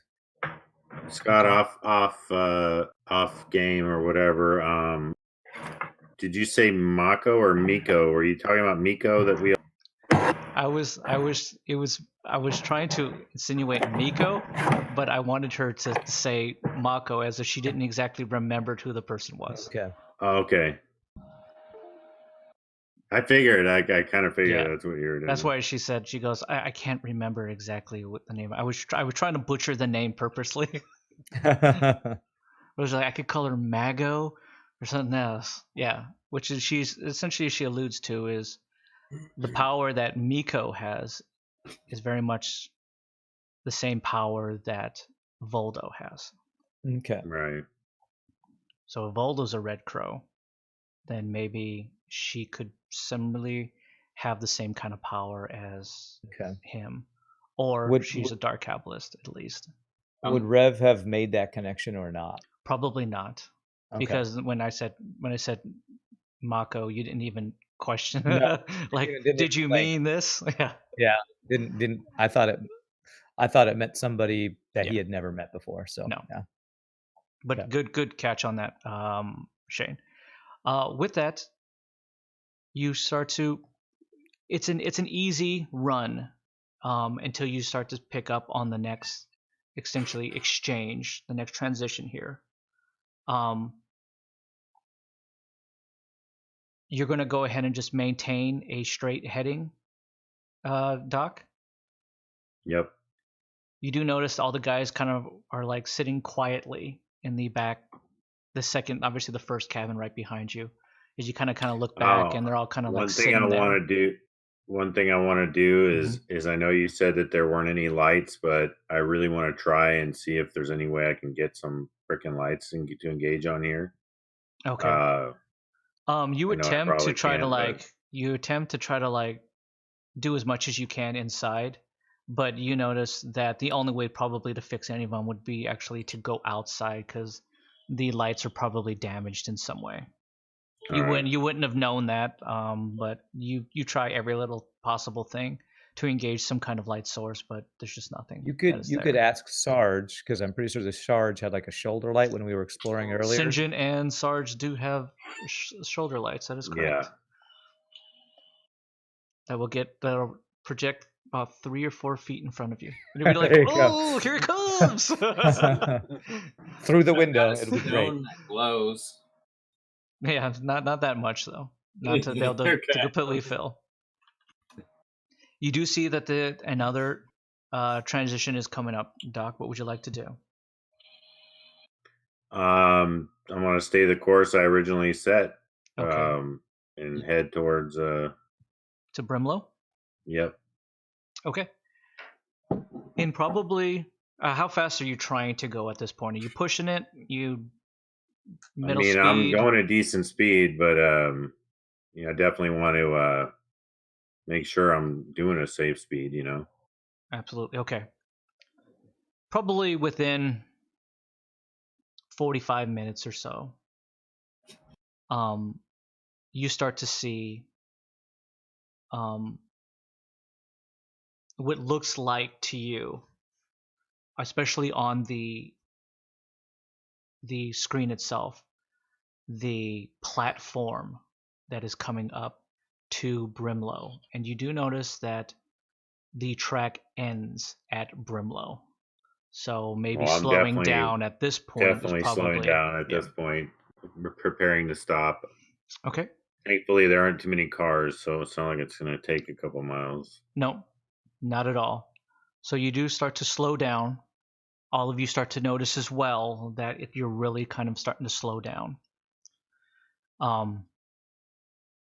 You very much enter into almost the exact same cavern as what you left. It almost looks the exact same thing. It almost gives you a feeling of horrible deja vu, like you just went into one big loop and you ended up right at the same spot. It is a very large cylindrical cavern with only one entrance in, which is the one that you came in, and a platform again that sits right adjacent to the track itself. It is relatively empty. There is nothing else in there other than on the platform a single control panel that is flashing a light upon it. Do you slow and completely brake? Because you guys, at some point, you're gonna have to like get on those brakes to do it. Oh yeah, definitely. So who's gonna go in there and help him apply the brakes? Voldo's probably the closest, so he wants to do I it. was gonna say, I'll jump in there with him. Okay. So the doc goes ahead and just tells you get on the other one, Yeah. and you both roll just a power with favorable. I already have power, so I got 16. 16. I got a 16 as well, actually. Okay. A 13 plus 3, right? Yep. So you Okay. both pull back exactly with the exact same amount of strength, exact same amount of Finally. tension, and it just, as well as the doc is using his other hand to kind of just make sure he pulls back on and slows everything down. And when it gets to almost like a snail's pace, you feel like the large levers actually kind of snap in place and everything stops, almost like some kind of a locking mechanism. Nice. There's a slight jolt just because it just happens just so abruptly. But it's nothing that you just kind of almost like rock a little bit, and that's about it. Well, guys, we're here. Reb says, "Nice driving, Doc." Well, thank you. Thanks for all your help. Reb's still leery of Voldo, so he's not giving him any feedback at all. He's just like keeping him at arm's length right now. I just want to say, whoever designed this train, I would love to have 5 minutes with them. These levers are ridiculous. It's almost like it was built for some weird creature that was basically all he did is control these damn things. Maybe there is. Maybe there's somebody who's like 9 foot tall and they got like a 9 foot tall spread. Yeah, and they're super strong. You know what? Listen, okay? This is an alien world. Stop being racist. Yeah, maybe that person, that's the only job that they can hold down, okay? Well, hey, our country's better for it. For them. Good for Yes. them. With that, the whole shuttle moth is completely parked and emergency brakes locked, so it's not going anywhere. Do you completely power it down at this point, Doc? I'm kind of afraid to power it down, but so you kind of leave it in an idle hum a little bit. Yeah, I mean, I'm hoping that I don't want it to like. I know it doesn't really have fuel. It's probably mostly electronic, and I'm sure it gets some of its power through the rails. But I just don't want to run the risk of not being able to fire it up again. Understood. That's but I don't fine. know how long we're gonna be here either. So So you kind of like put it in your best way you could put it is like an idle mode. The moment that Standby you or lock something. in, standby would be another perfect one. The lights of the cavern all turn on immediately the moment that he does that. interesting. All right, guys. Well, and how do we get out? Do we get out the same way we came in, or I don't know what the exit? We got a big hole There's on a the big side hole of on the side. it. Oh, Rev okay. actually wants to just jump out the hole down to the ground, Sure. while also Well, controlling you have the Jaina's. you have the it's right. The hole is at the platform level. Oh, okay. I thought you said the rails are elevated, though. Are they not Yeah, here? remember you're on. It's 6 feet up that you're Uh-huh. off on the railing, and the platform is 6 feet. So Oh, okay. So the yeah. platform we would just walk. you Okay. could just walk right out. All right. Well, right out that hole while Out of this bringing Jaina's, gigantic hole that was created by the granddaddy. bringing Jaina's pod with me as well. Okay. With that, Doctor, do you say anything cool as they get off? Like, please don't Watch your forget hands and arms. don't forget all your stowed away luggage underneath, and we appreciate Mind you the riding. You appreciate you riding along on Doc's shuttle moth transway. I'm gonna make another snide remark at old Sarge and ask him what For what Sarge. what type of brew gets your exhaust back the quickest there, buddy? I think old gin. No, immediately, only the doc knows what gin is. Rev and Voldo have I have no idea what that is. Yeah. You've I'm never like, even if it's heard of not- that. If it's not wasteland fuel, I've never heard of it. Yeah, you've literally, if that's Rev's heard of Wasteland Fuel. Voldo knows a few other things like Socorro whiskey and some of those I drank things. a bit when I started the game. Yeah, I mean, but like gin is just kind of like, what is that? Yeah, gross. I might have known. I might have known. Good choice. It probably tastes like licorice and is really nasty. Interesting enough, though, Doc, when he says it, you think to yourself, wait a minute, like you haven't had gin in like 300 years at this point. Like, is this guy like brewing his own gin? Because there's no gin on Saldaria. Yeah, I'd like to see you. I'd like to see that trick go there, Sarge.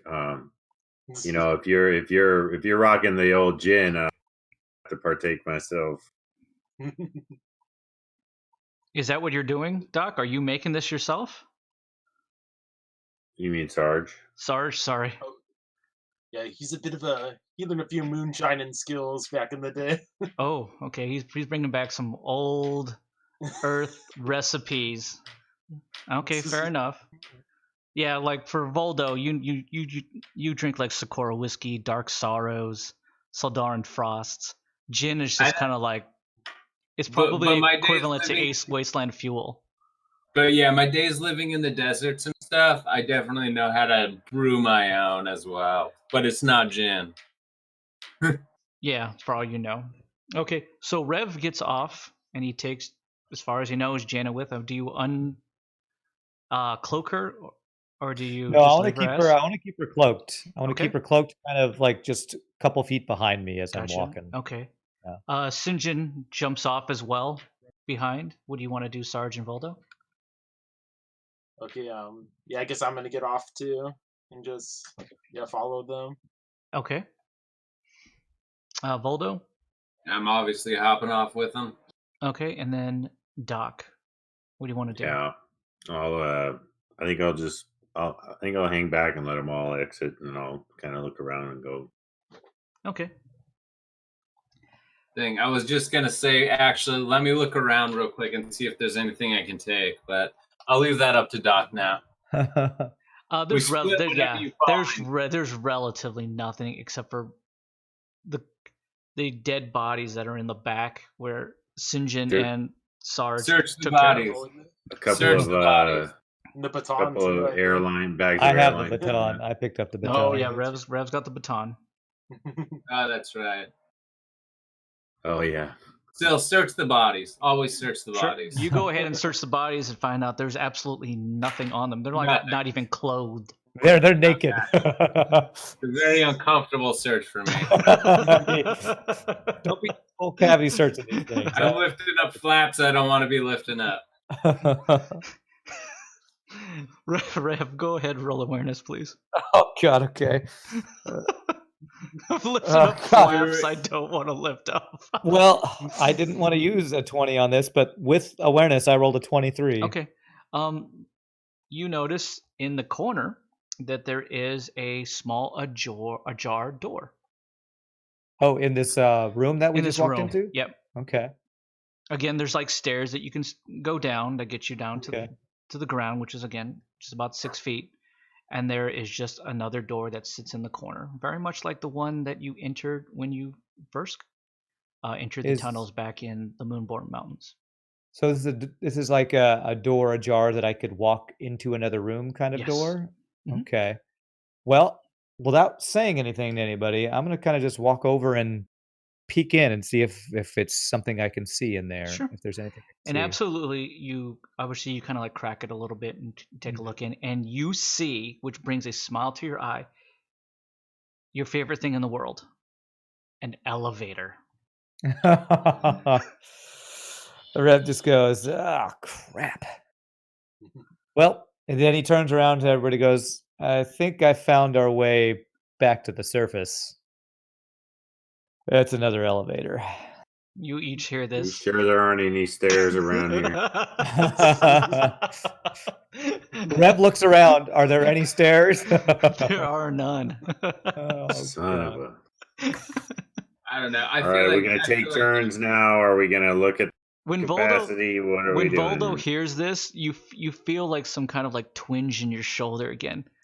Like nothing happens, but you're just kind of like, oh man.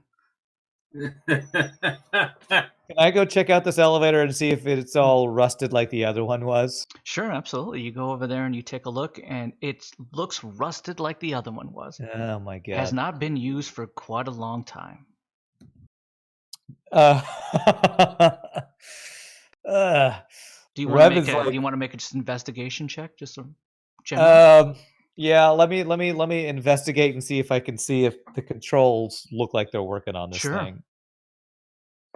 Can you do like an engineering check to see if you can tell? Can you do an engineering check to see if it's like sturdy enough to run? Sure, absolutely. Well, my investigation was 4. If I'm going to do an engineering check, that would be, well, I have engineering. That would be 19. Okay. There we go. It looks like it's sound, and if somebody else wants to make an investigation check to help poor Rev out, Pie Boy says you should just dig your way out. Ooh, I got 23. 23, well done. There you Voldo, go. you got nothing. Okay, Sarge, did you want to make an investigation? Oh yeah. I'll just keep transporting 30 feet higher till I get out. Just Screw you hopes that- guys. Just hopes it works. Do you have Yeah. anything, Sarge? I got a 1. Okay, yeah. Sarge is kind of like Not paying attention to anything. St. John's holding up the back, just watching the rear. Doc, you take a look and notice that there's you give this one a good look just because of based on past experiences. You take a look at this thing and you see that there is what you would figure is power cables that are leading into some kind of box with a lever on it. And the lever says on and off.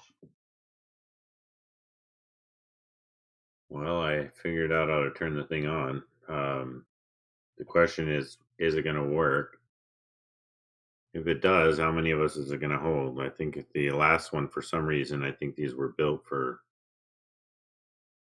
tiny people that didn't weigh anything. Rev's Because like, if it was how the- about we turn it on with nobody on it and see what happens first? All I mean, right, I say let's at least try it. one person goes. Rev's like, not it. One of us would have to be inside, or else it's going to disappear. Oh, did I look around for anything on the outside that can, like a normal elevator where we can summon it back to us if it does go back up or something? Right, you actually see that inside there's an up and down as well. Okay, but you have to. But those are just buttons. but you have to get inside to push them. You can't. It's not from the Okay, outside. I'm just gonna walk inside it. Okay, And so just Voldo stand Voldo opens up the cage and he jumps back in and he closes it behind it, and then what? I'm just standing there so far. Rev just goes, Godspeed. Okay, Yeah. so I already did an engineering check, and Uh-huh. it checked out. It's okay. It looks, from what you can see, it's structurally sound at least. It's structurally sound. Okay. I mean, shit. Like, can I? Any other checks I can do before I turn this bad boy on? It can only be turned. It Investigation only check? can be turned on from the outside to get power directly into it. The buttons that you have are the summoning up and down. Okay. All right. Well, hey, you know what, Doc? I think Doc's in front of the power. Doc, you want to plug these bad boys in? Let's do it. I'm gonna turn it up. Don't worry, I got my transport 30 feet at the ready. I got my temporal rift at the ready in case Sounds anything good. happens. When The Doc, rift is already open next to, and the other one is open next to them. So as the Doc flips that big switch, you just hear power just immediately just fill up this box and this elevator itself. It starts to hum and come alive. You can see that it's based on a power winch instead of almost like the dumbwaiter that the other one had. So it's this winch that looks like it's structurally sound, but it does have some rust on it. And some very, very high tension cable is what's going to take it back up to the surface and bring it back down. alright. How's the cables looking? Again, the cables look sound. They just Okay. look like there is rust, visible rust on it, though. It has not Okay. been used in a while, and and there's some dirt particles as well, kind of caked on. You have the Okay. ability to hit the button to decide if you want to go up. All right. I'm gonna hit the button once again. I got this rift open next to me, so if Okay. anything goes wrong, I'm hopping through it. As you hit the button,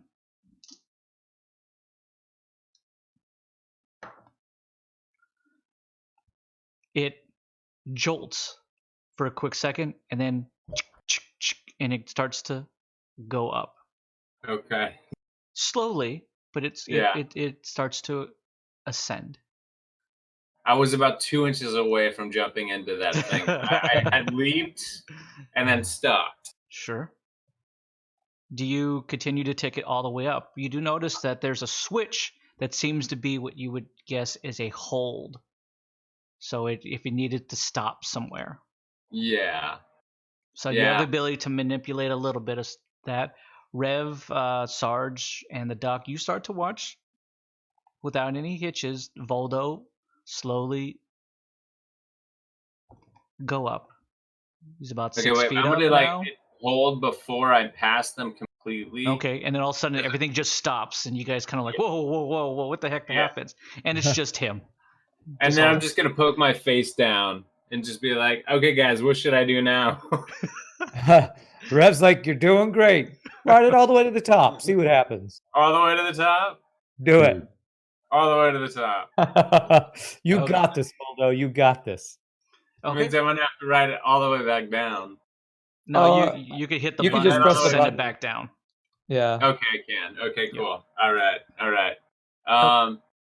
Okay, so I'm gonna make a quick little prayer and send this bad boy on its way. You've never been much of a spiritual man, but I'm not. you're praying to something. Okay. Yeah. It starts to go up, and it's slow going. It probably takes you a good 5-6 minutes before you reach the top, where there is absolutely nothing. Looks almost the Nothing. exact same as the previous one, except that you notice that maybe the entrance that got you here kind of like curves around instead of the other one that was kind of a straight shot. This one kind of Okay. curves around, so you can't really see around the corner. But you're sitting inside the mechanism to the cage of where the And it won't go up any higher now? no, you've reached the top. Top. Okay.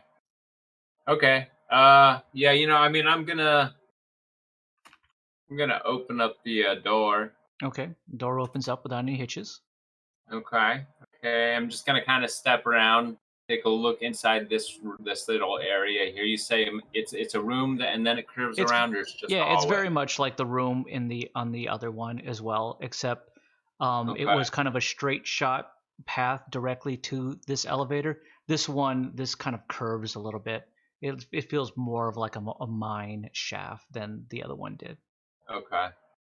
All right. Well, screw it. I'm not gonna go screw myself any further. Let's hop back in the elevator, go back down, let them know what's going on. Okay, gentlemen. Or guys- just send it down. Well, Yeah, I'm Rev just- wants to actually contact you through the okay. He wants to wants to hit through the you up. sidekick and say, Voldo, what's going on up there? I'm the just gonna elevator type all stopped. caps, a bunch of A's, and then some just bunch of random letters after that.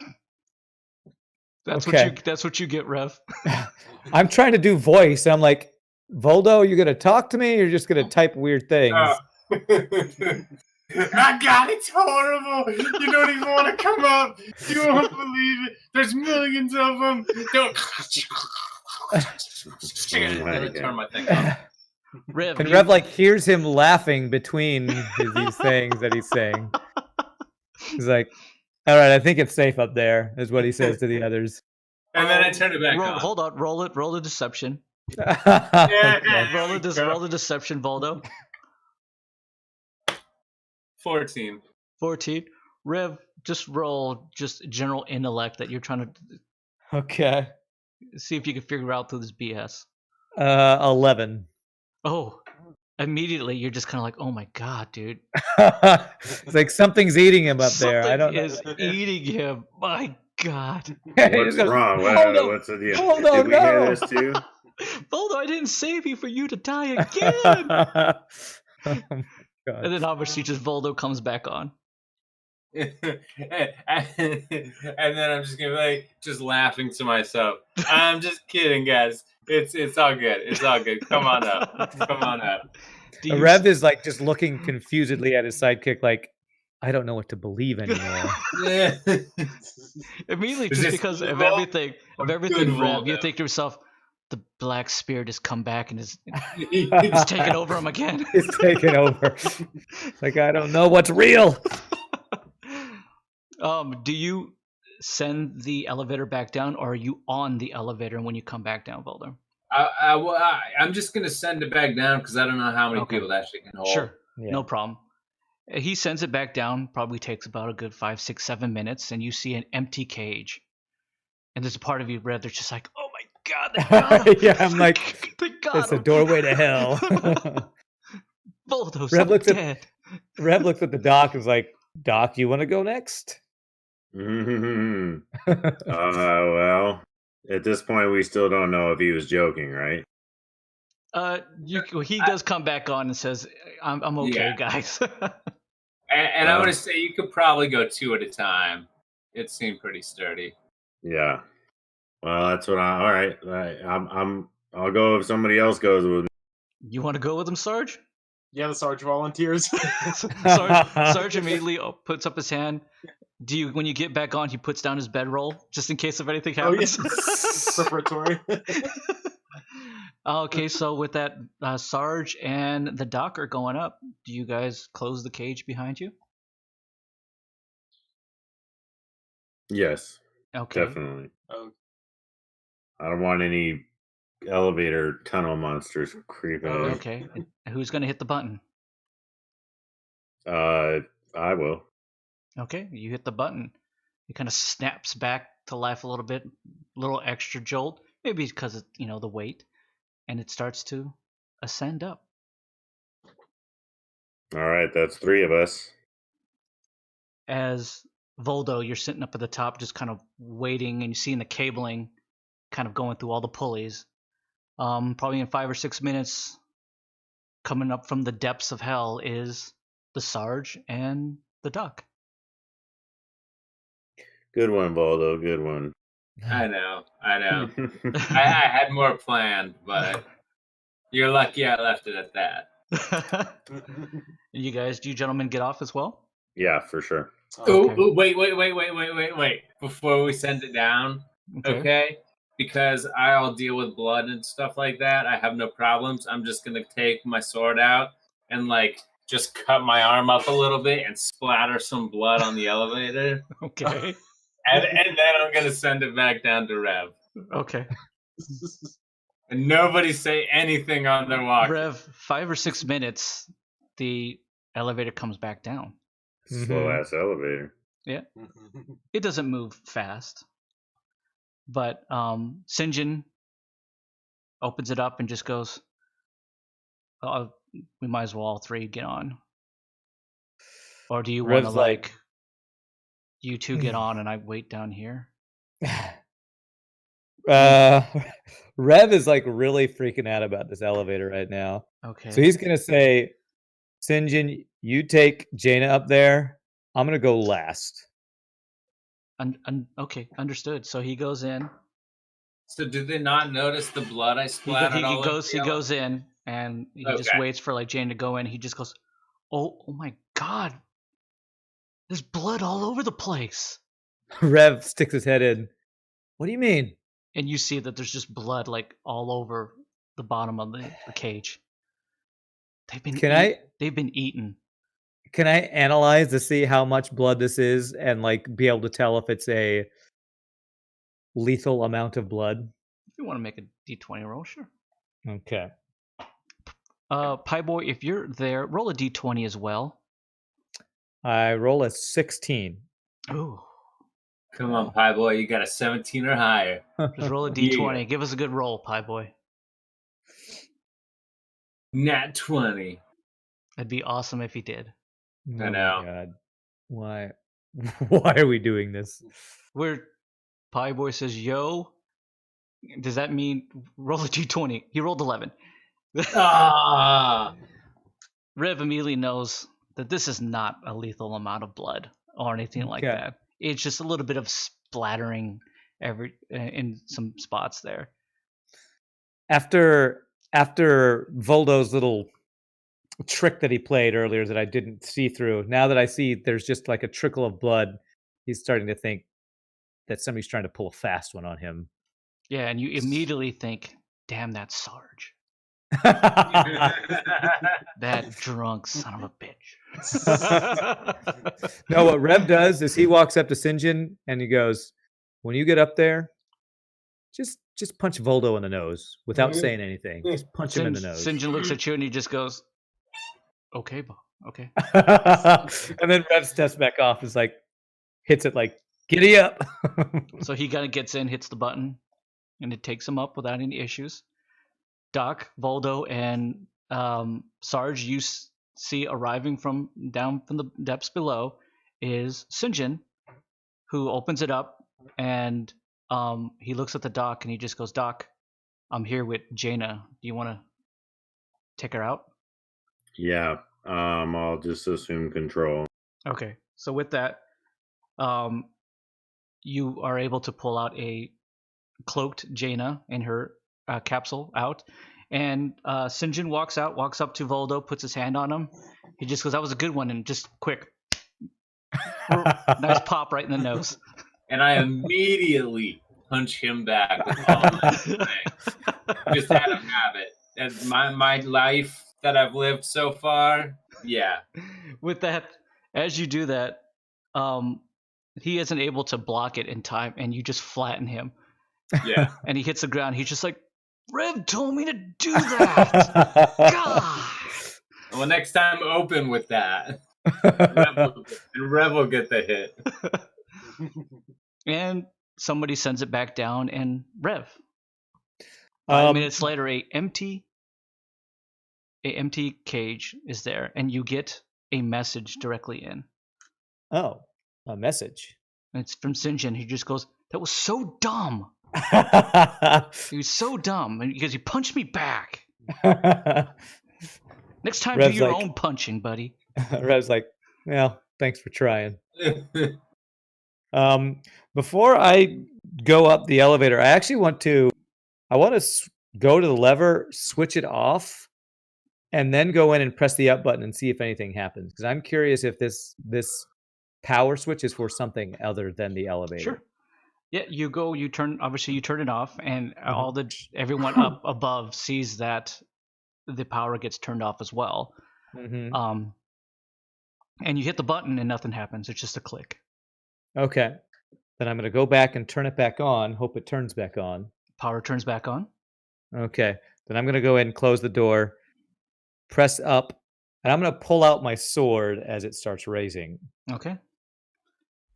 5 or 6 minutes later, you arrive to the top where you see your cohorts there, and Sinjin with a bruise that's on his face, and he's like, and he looks at you just like dejectedly, and just actually a little bit angry, just kind of like, well, you made it.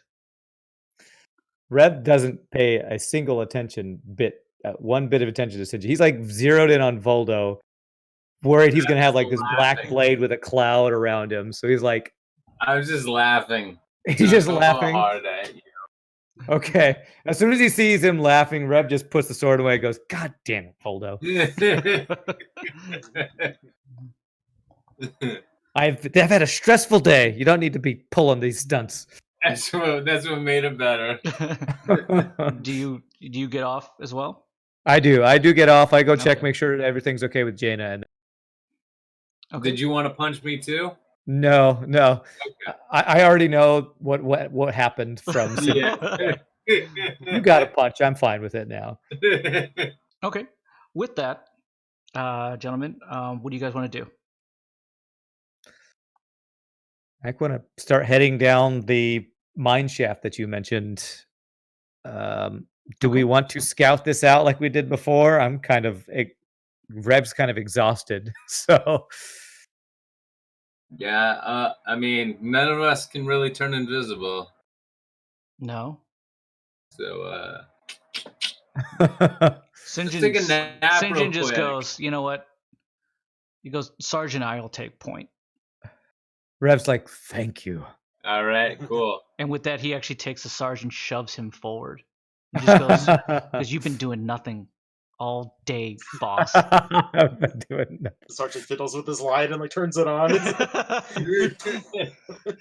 And I lean over to Doc and Rev, and I'm like, oh, cool, the Expendables. Rev looks at Voldo and goes, just quit. Just stop. With that, he kind of like looks as Sinjin pushes the Sarge forward, and the Sarge turns on his light. He looks back to the Doc and he goes, "Hey Doc, you think you can help fix this?"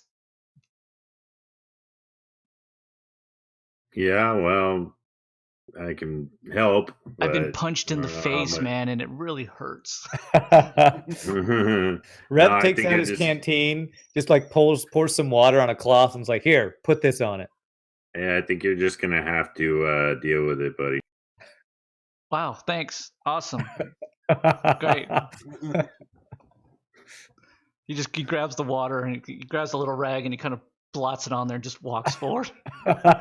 Turns on his light. And you guys essentially see a tunnel that has like no lighting system in it at all. So it's only being illuminated by the lights of the two guardians.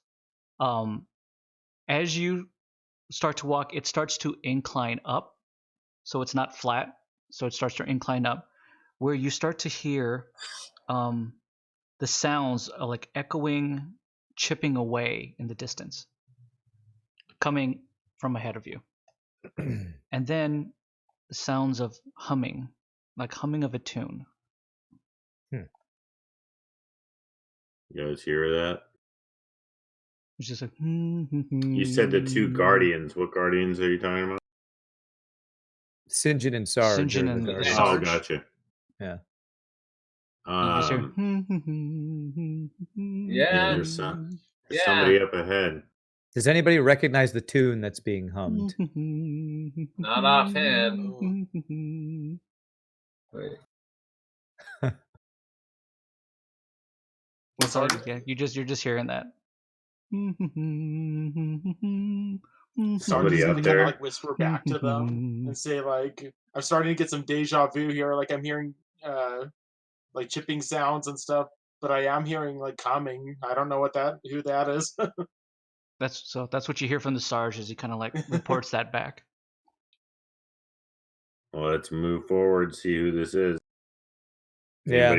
Anybody gonna call out to him or her? If you want, I'll take point. All right. But I mean, I'm gonna be point in between you I'm two, just a assuming- little bit ahead. I'm 'cause I assuming still need that light. Rev takes control over Yeah, Jaina I'll take control of again. Jaina, and I'm actually going to keep a hand, even though the capsule's invisible. I'm going to keep a hand on it so I Okay. can keep track of it. And Rev just going to be quiet as he walks forward with everyone. Dude, Rev, why don't you turn invisible with the casket so that way they don't even know you exist? The casket. If I turn invisible, I will have literally one exhaust and be able to do nothing else. So yeah. And I got nothing to give you, unfortunately. I'm sorry. yeah, so that's Okay. why I don't want to do anything. Yeah. Makes sense. Hang back. Yeah, I'm gonna be back with Jaina to like provide cover, basically. if Okay. anything Actually, you know happens. what? I do actually have 2 lesser salves. That gives vitality, unless I don't know if that gives any exhaust at all. It does 5 exhaust as well. Well, you can toss it to him if he wants it. Do you need vitality? I could use I could use it. Okay. Okay. So All I'll right, take a sip. Yeah. Yeah, go for it, you know. You Okay. you can have that one. How much vitality exhaust does it give back? 2d6 2d6 of vitality? and then 5 exhaust. Okay. So nice. That's 8 health plus 8. So that'll be 34. And then 5 exhaust. Okay. With the 5 exhaust, I will go invisible. So I will be Okay. our invisible trump card, basically. Okay. The Sarge has still got point. Sarge, do you continue to go a little bit further up? Can I roughly hear like kind of where the humming's coming from? It's coming from ahead of you. Okay. I'm thinking I don't know if this is a good move, but I'm gonna kind of slowly train my light towards where I hear the humming, Okay. just to see if I can see anything. It's probably maybe 40, 50 feet ahead, because it's just Oh. a direct incline out where you can start to see natural light coming in from some kind of opening, and you see a silhouette of someone that's almost up to the top, merely chipping away with something and humming. Okay, I whisper to the guys like, I see someone that appears to be like working, like down towards the end of the tunnel. Okay. Rev from Invisible says, Sarge, didn't you say you have friends here? What do you recognize them?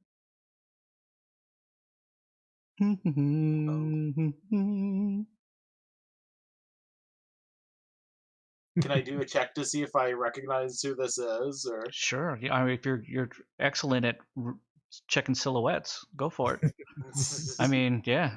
Most people are just like so primo on silhouettes. Oh yeah, that guy looks like ooh, I gotta love Abraham Lincoln. All my pictures are so. Yeah, I don't even have like pictures of real people, just silhouettes. I'm like, here's my wife. Would you roll? Oh, I'm 11. Yeah, looks like some relatively kind of like pudgy looking guy, and you can see like a beard, if anything. Oh. And he's kind of got like a little bit of a miner's cap, and you can see some light that's being reflected off of it. Okay, why don't me and somebody with lights come with, and we'll just kind of slowly walk up there. Not to start. I don't want to startle them with a group of people. Okay. So So, do like, two people first. do you and the Sarge attempt to go up and speak to the guy? Is that what you're trying to do? Sarge, you want to come with? I'll do all the talking. Oh yeah, I Pass? say like I guess we could advance up there. Okay. I guess Yeah. slowly though. And Rev will shadow them in his Sure. mirage. I want That's you. a Are you perfect trying idea. to stealth up to him, or are you just kind of like, "Hello there, slow No, going"? I'm trying to get his attention. Before, like Okay. as soon as we crest that hill or whatever to where we can see, I'm gonna be like, "Excuse me, hey." Okay. Immediately when you say that, you see the silhouetted figure turn towards you, and the light now is directly upon you. How you doing? He just goes, "Who is it down there?" It's just a couple of friends here. We kind of got lost in these caves, trying to figure out our way out. Sounds like lies. It's actually not lies. That's 100% the truth. Yeah.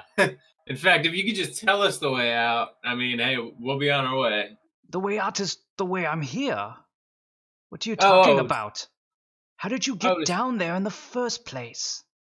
It's a crazy story. Speak your name. My name? They call me Voldo. Fair. Not the worst name ever. Yeah, it's not. What's your name, good sir? My name? First, your other friend's name. The one with the light. The one with the light. And you can introduce yourself, sir? I am. Why do you need to look down to tell me your name? My name is Golden Hammer. And he goes, Gideon Golden Hammer. He goes, "Good God, Gideon, is that you?" Wait, who is this? It's Alistair. My God, man, you're still alive? Still hanging out, still surviving. In caves? Well, barely surviving. Good God, man, come up here. I haven't seen you in, what has it been, 2-3 years? It's been a long time. As you get closer and you move forward up to him, what you see is just a very, very small, like 5'7" individual who's relatively pudgy, with slicked back, very short, like silvery hair and a big silvered, well-kept beard and blue eyes. And you see that he's wearing kind of like this miner's hat, and he looks relatively probably in his 60s, 70s, and he's pretty worn and scarred up. And he kind of looks at you, and he's missing a few teeth, and he just goes, "My God, Golden, it is you." And he walks up to you, and he just goes, "Come here," and he puts his hand and he brings you in. "My God, haven't seen you in years. Word is that you were dead." Well, the word was incorrect. I mean, you smell like death, though. We fought some scary-looking things in those caves. You were down in those caves. What would you be doing down there? And I hate to break it to you, but your leather-strapped friend here is not a very good-looking gentleman either. In fact, I have a few more as friends a compliment here too. coming from you. And I kind of motion to the group and I say, "Gentlemen, I believe we're in good hands here. This is an old friend." And he just goes, "Wait, there's more of you?" And Rev's gonna like come out of Mirage like right behind him. He merely just jumps. He just goes, "Good God, what is this devilry?" Apologies, I did not mean to startle you. My name is Rev. And he goes, "Good to meet you, Rev. The name's Alistair. Alistair, was it? Alistair Crumb. Alistair Crumb. I am the chieftain, the village leader of Brimlow." Do you mind these caves? "Absolutely. I'm a bit of an investigator. A bit of a researcher, if I'd like to say so myself. Like to dabble in things here and there." You should talk to our good doctor. He's a bit of a dabbler himself. "Oh, a doctor, you say? Doubt it. Not many doctors around these parts anymore. Well, if you do have it, come forward. Sir, where are you?" Alistair, you said? Yes. Alistair Crumb. Alistair Crumb, pleased to meet you. My name's Ace Mars. He's no doctor. No doctor would name himself Ace Mars. Sounds more like a rock musician. Well, speaking of rock, what exactly are you mining down here? He goes, look. I'll take a look at whatever he has. You're looking at some just minerals, some quartz and such. I knew that. Of course you did. And he walks up to you and he just goes, and he extends his hand and he shakes it and he just goes, well, it's good to meet you either way. Likewise. And Voldo was your name, correct, sir? Yes, that was correct. He walks up and he shakes your hand. Good to meet you, sir. All right, good to meet you as well. And he looks back to Gideon and he just goes, and he sees St. John. He just goes, oh, one of your soldiers. Oh, yes. A trusty ally. A trusty ally. Well done. And he kind of leans into you and he just goes, interesting group you're traveling with these days. Yes, in our short time together, we've been through a lot. Well, I'm glad you're here. What can we do for you? We would like to know the way to, Why do you what was keep that town called? Why do you keep looking down at your feet? Rev interrupts. He just he leans in and he just Sergeant. goes, maybe you should take a drink. It helps you remember things better. Rev's like, actually, we were hoping you would have a place for us to rest. We've had a rough time in these tunnels, and we're hoping maybe we could Well, get a listen, rest and recover. speak no more, good sir. If you're a friend of Gideon, then you're a friend of ours. We don't have much. We're a small fishing village here, but what we have, we will definitely share with you. That's very generous of you, Alistair. Well, I've done my best. Well, gentlemen, follow me. Well, And Mr. you- Crumb, if I may ask, Alistair, please. Alistair, how far into this area have you ventured? Have you ever gone down the? There's an elevator shaft. over there. Oh, I stay away from elevators. Had a bad experience with one before. Rev's like, I know exactly what you mean. Oh, yes. So you haven't been down. You haven't been down in the tunnels at all. Have no idea what's down there. But Interesting. if you came from there, and Gideon speaks as well as Rev of horrors down there, then I'm glad that I don't go down there. Touche. This is where I stay, just, doing my mining and researching. Nothing more. I require nothing more. You were saying we, like there were more people around, though. There is my village. Yeah, let's go to that village. Well, that's where I was taking you to. Maybe you should be more patient, young Voldo. Well, okay, fine. Maybe those leather straps are cutting off circulation to some vital areas.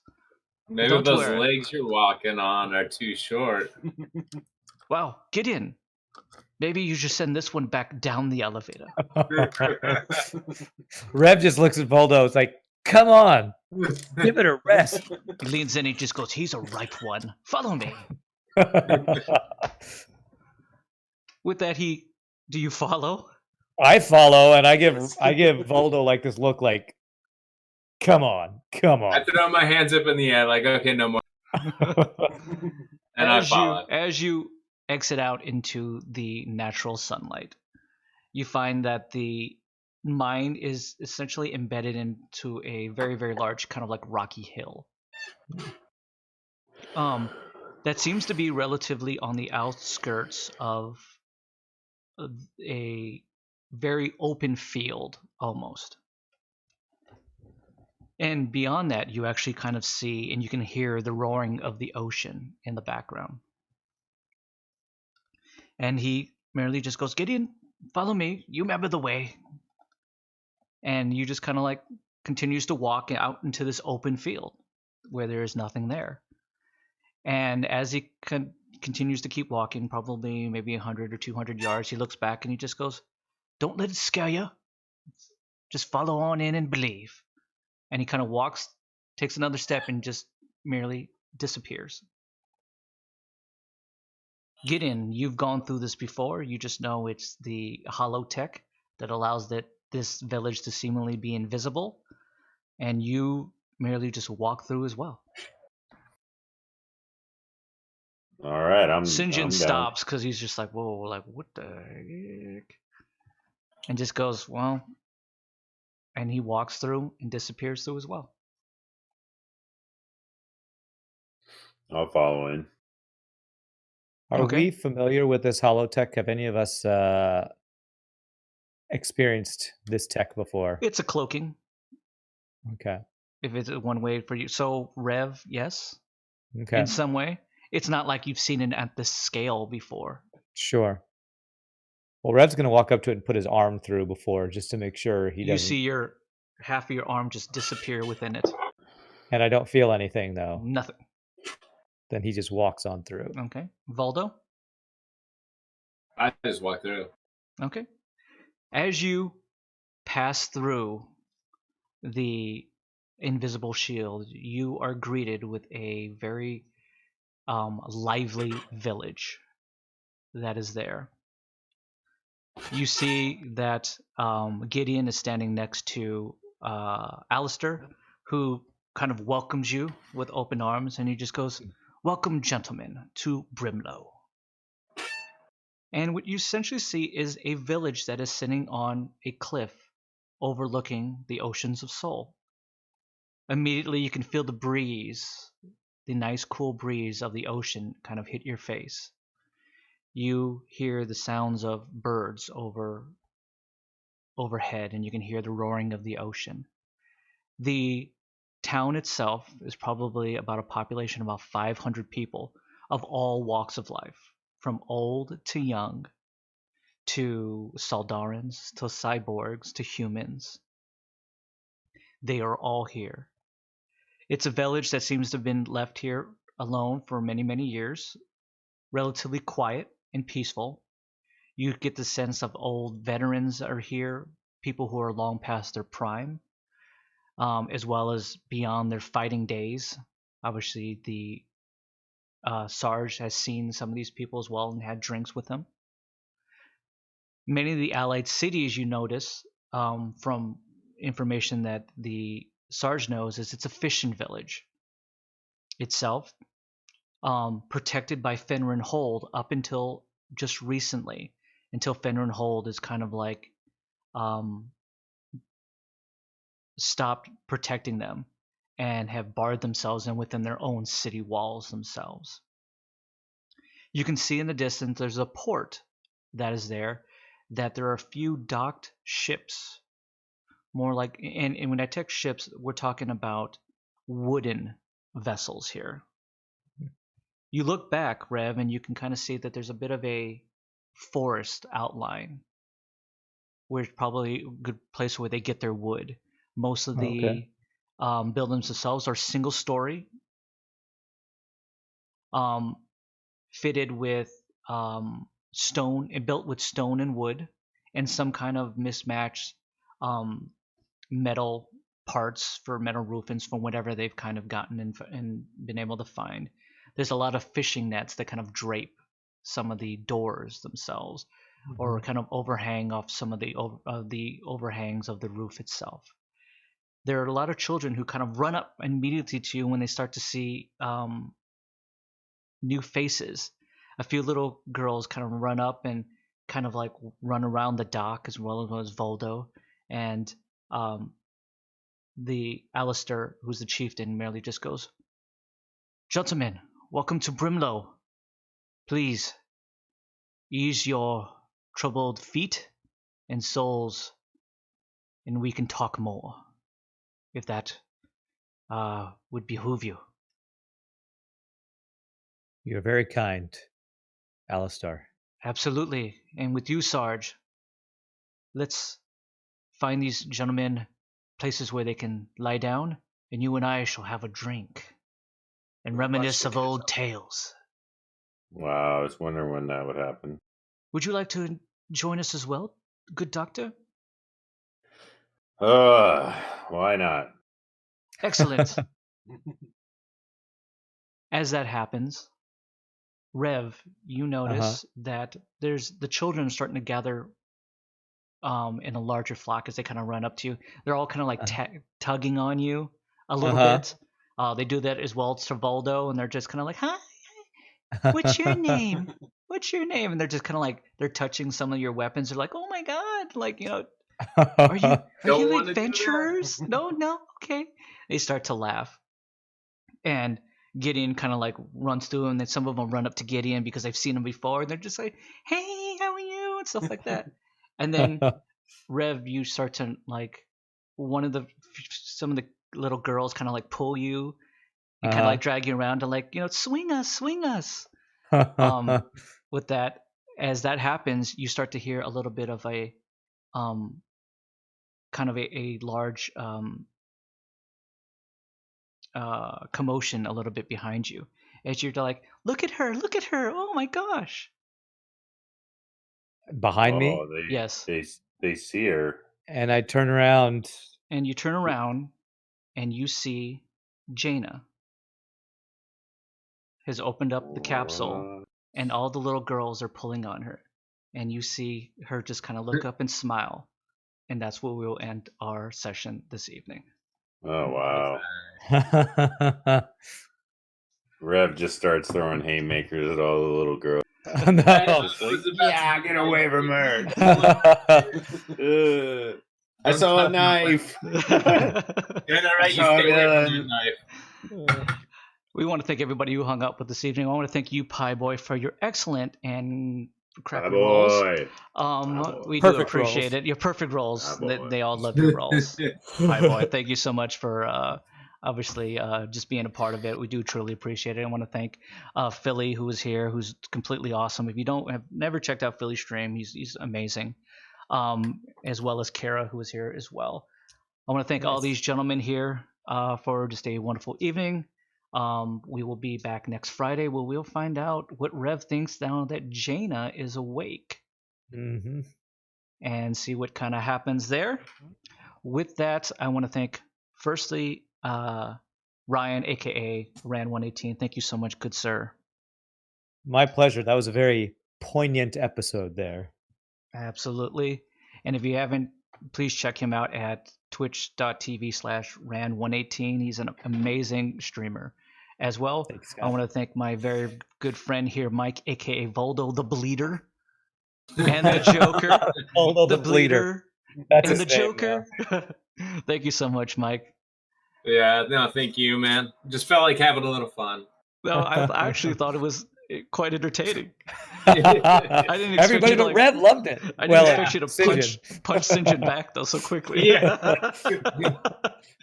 Of course, a very, very, very good friend of mine, Richard, aka Gideon Goldenhammer, who now has a friend, a drinking buddy again. Thank you so much, Richard.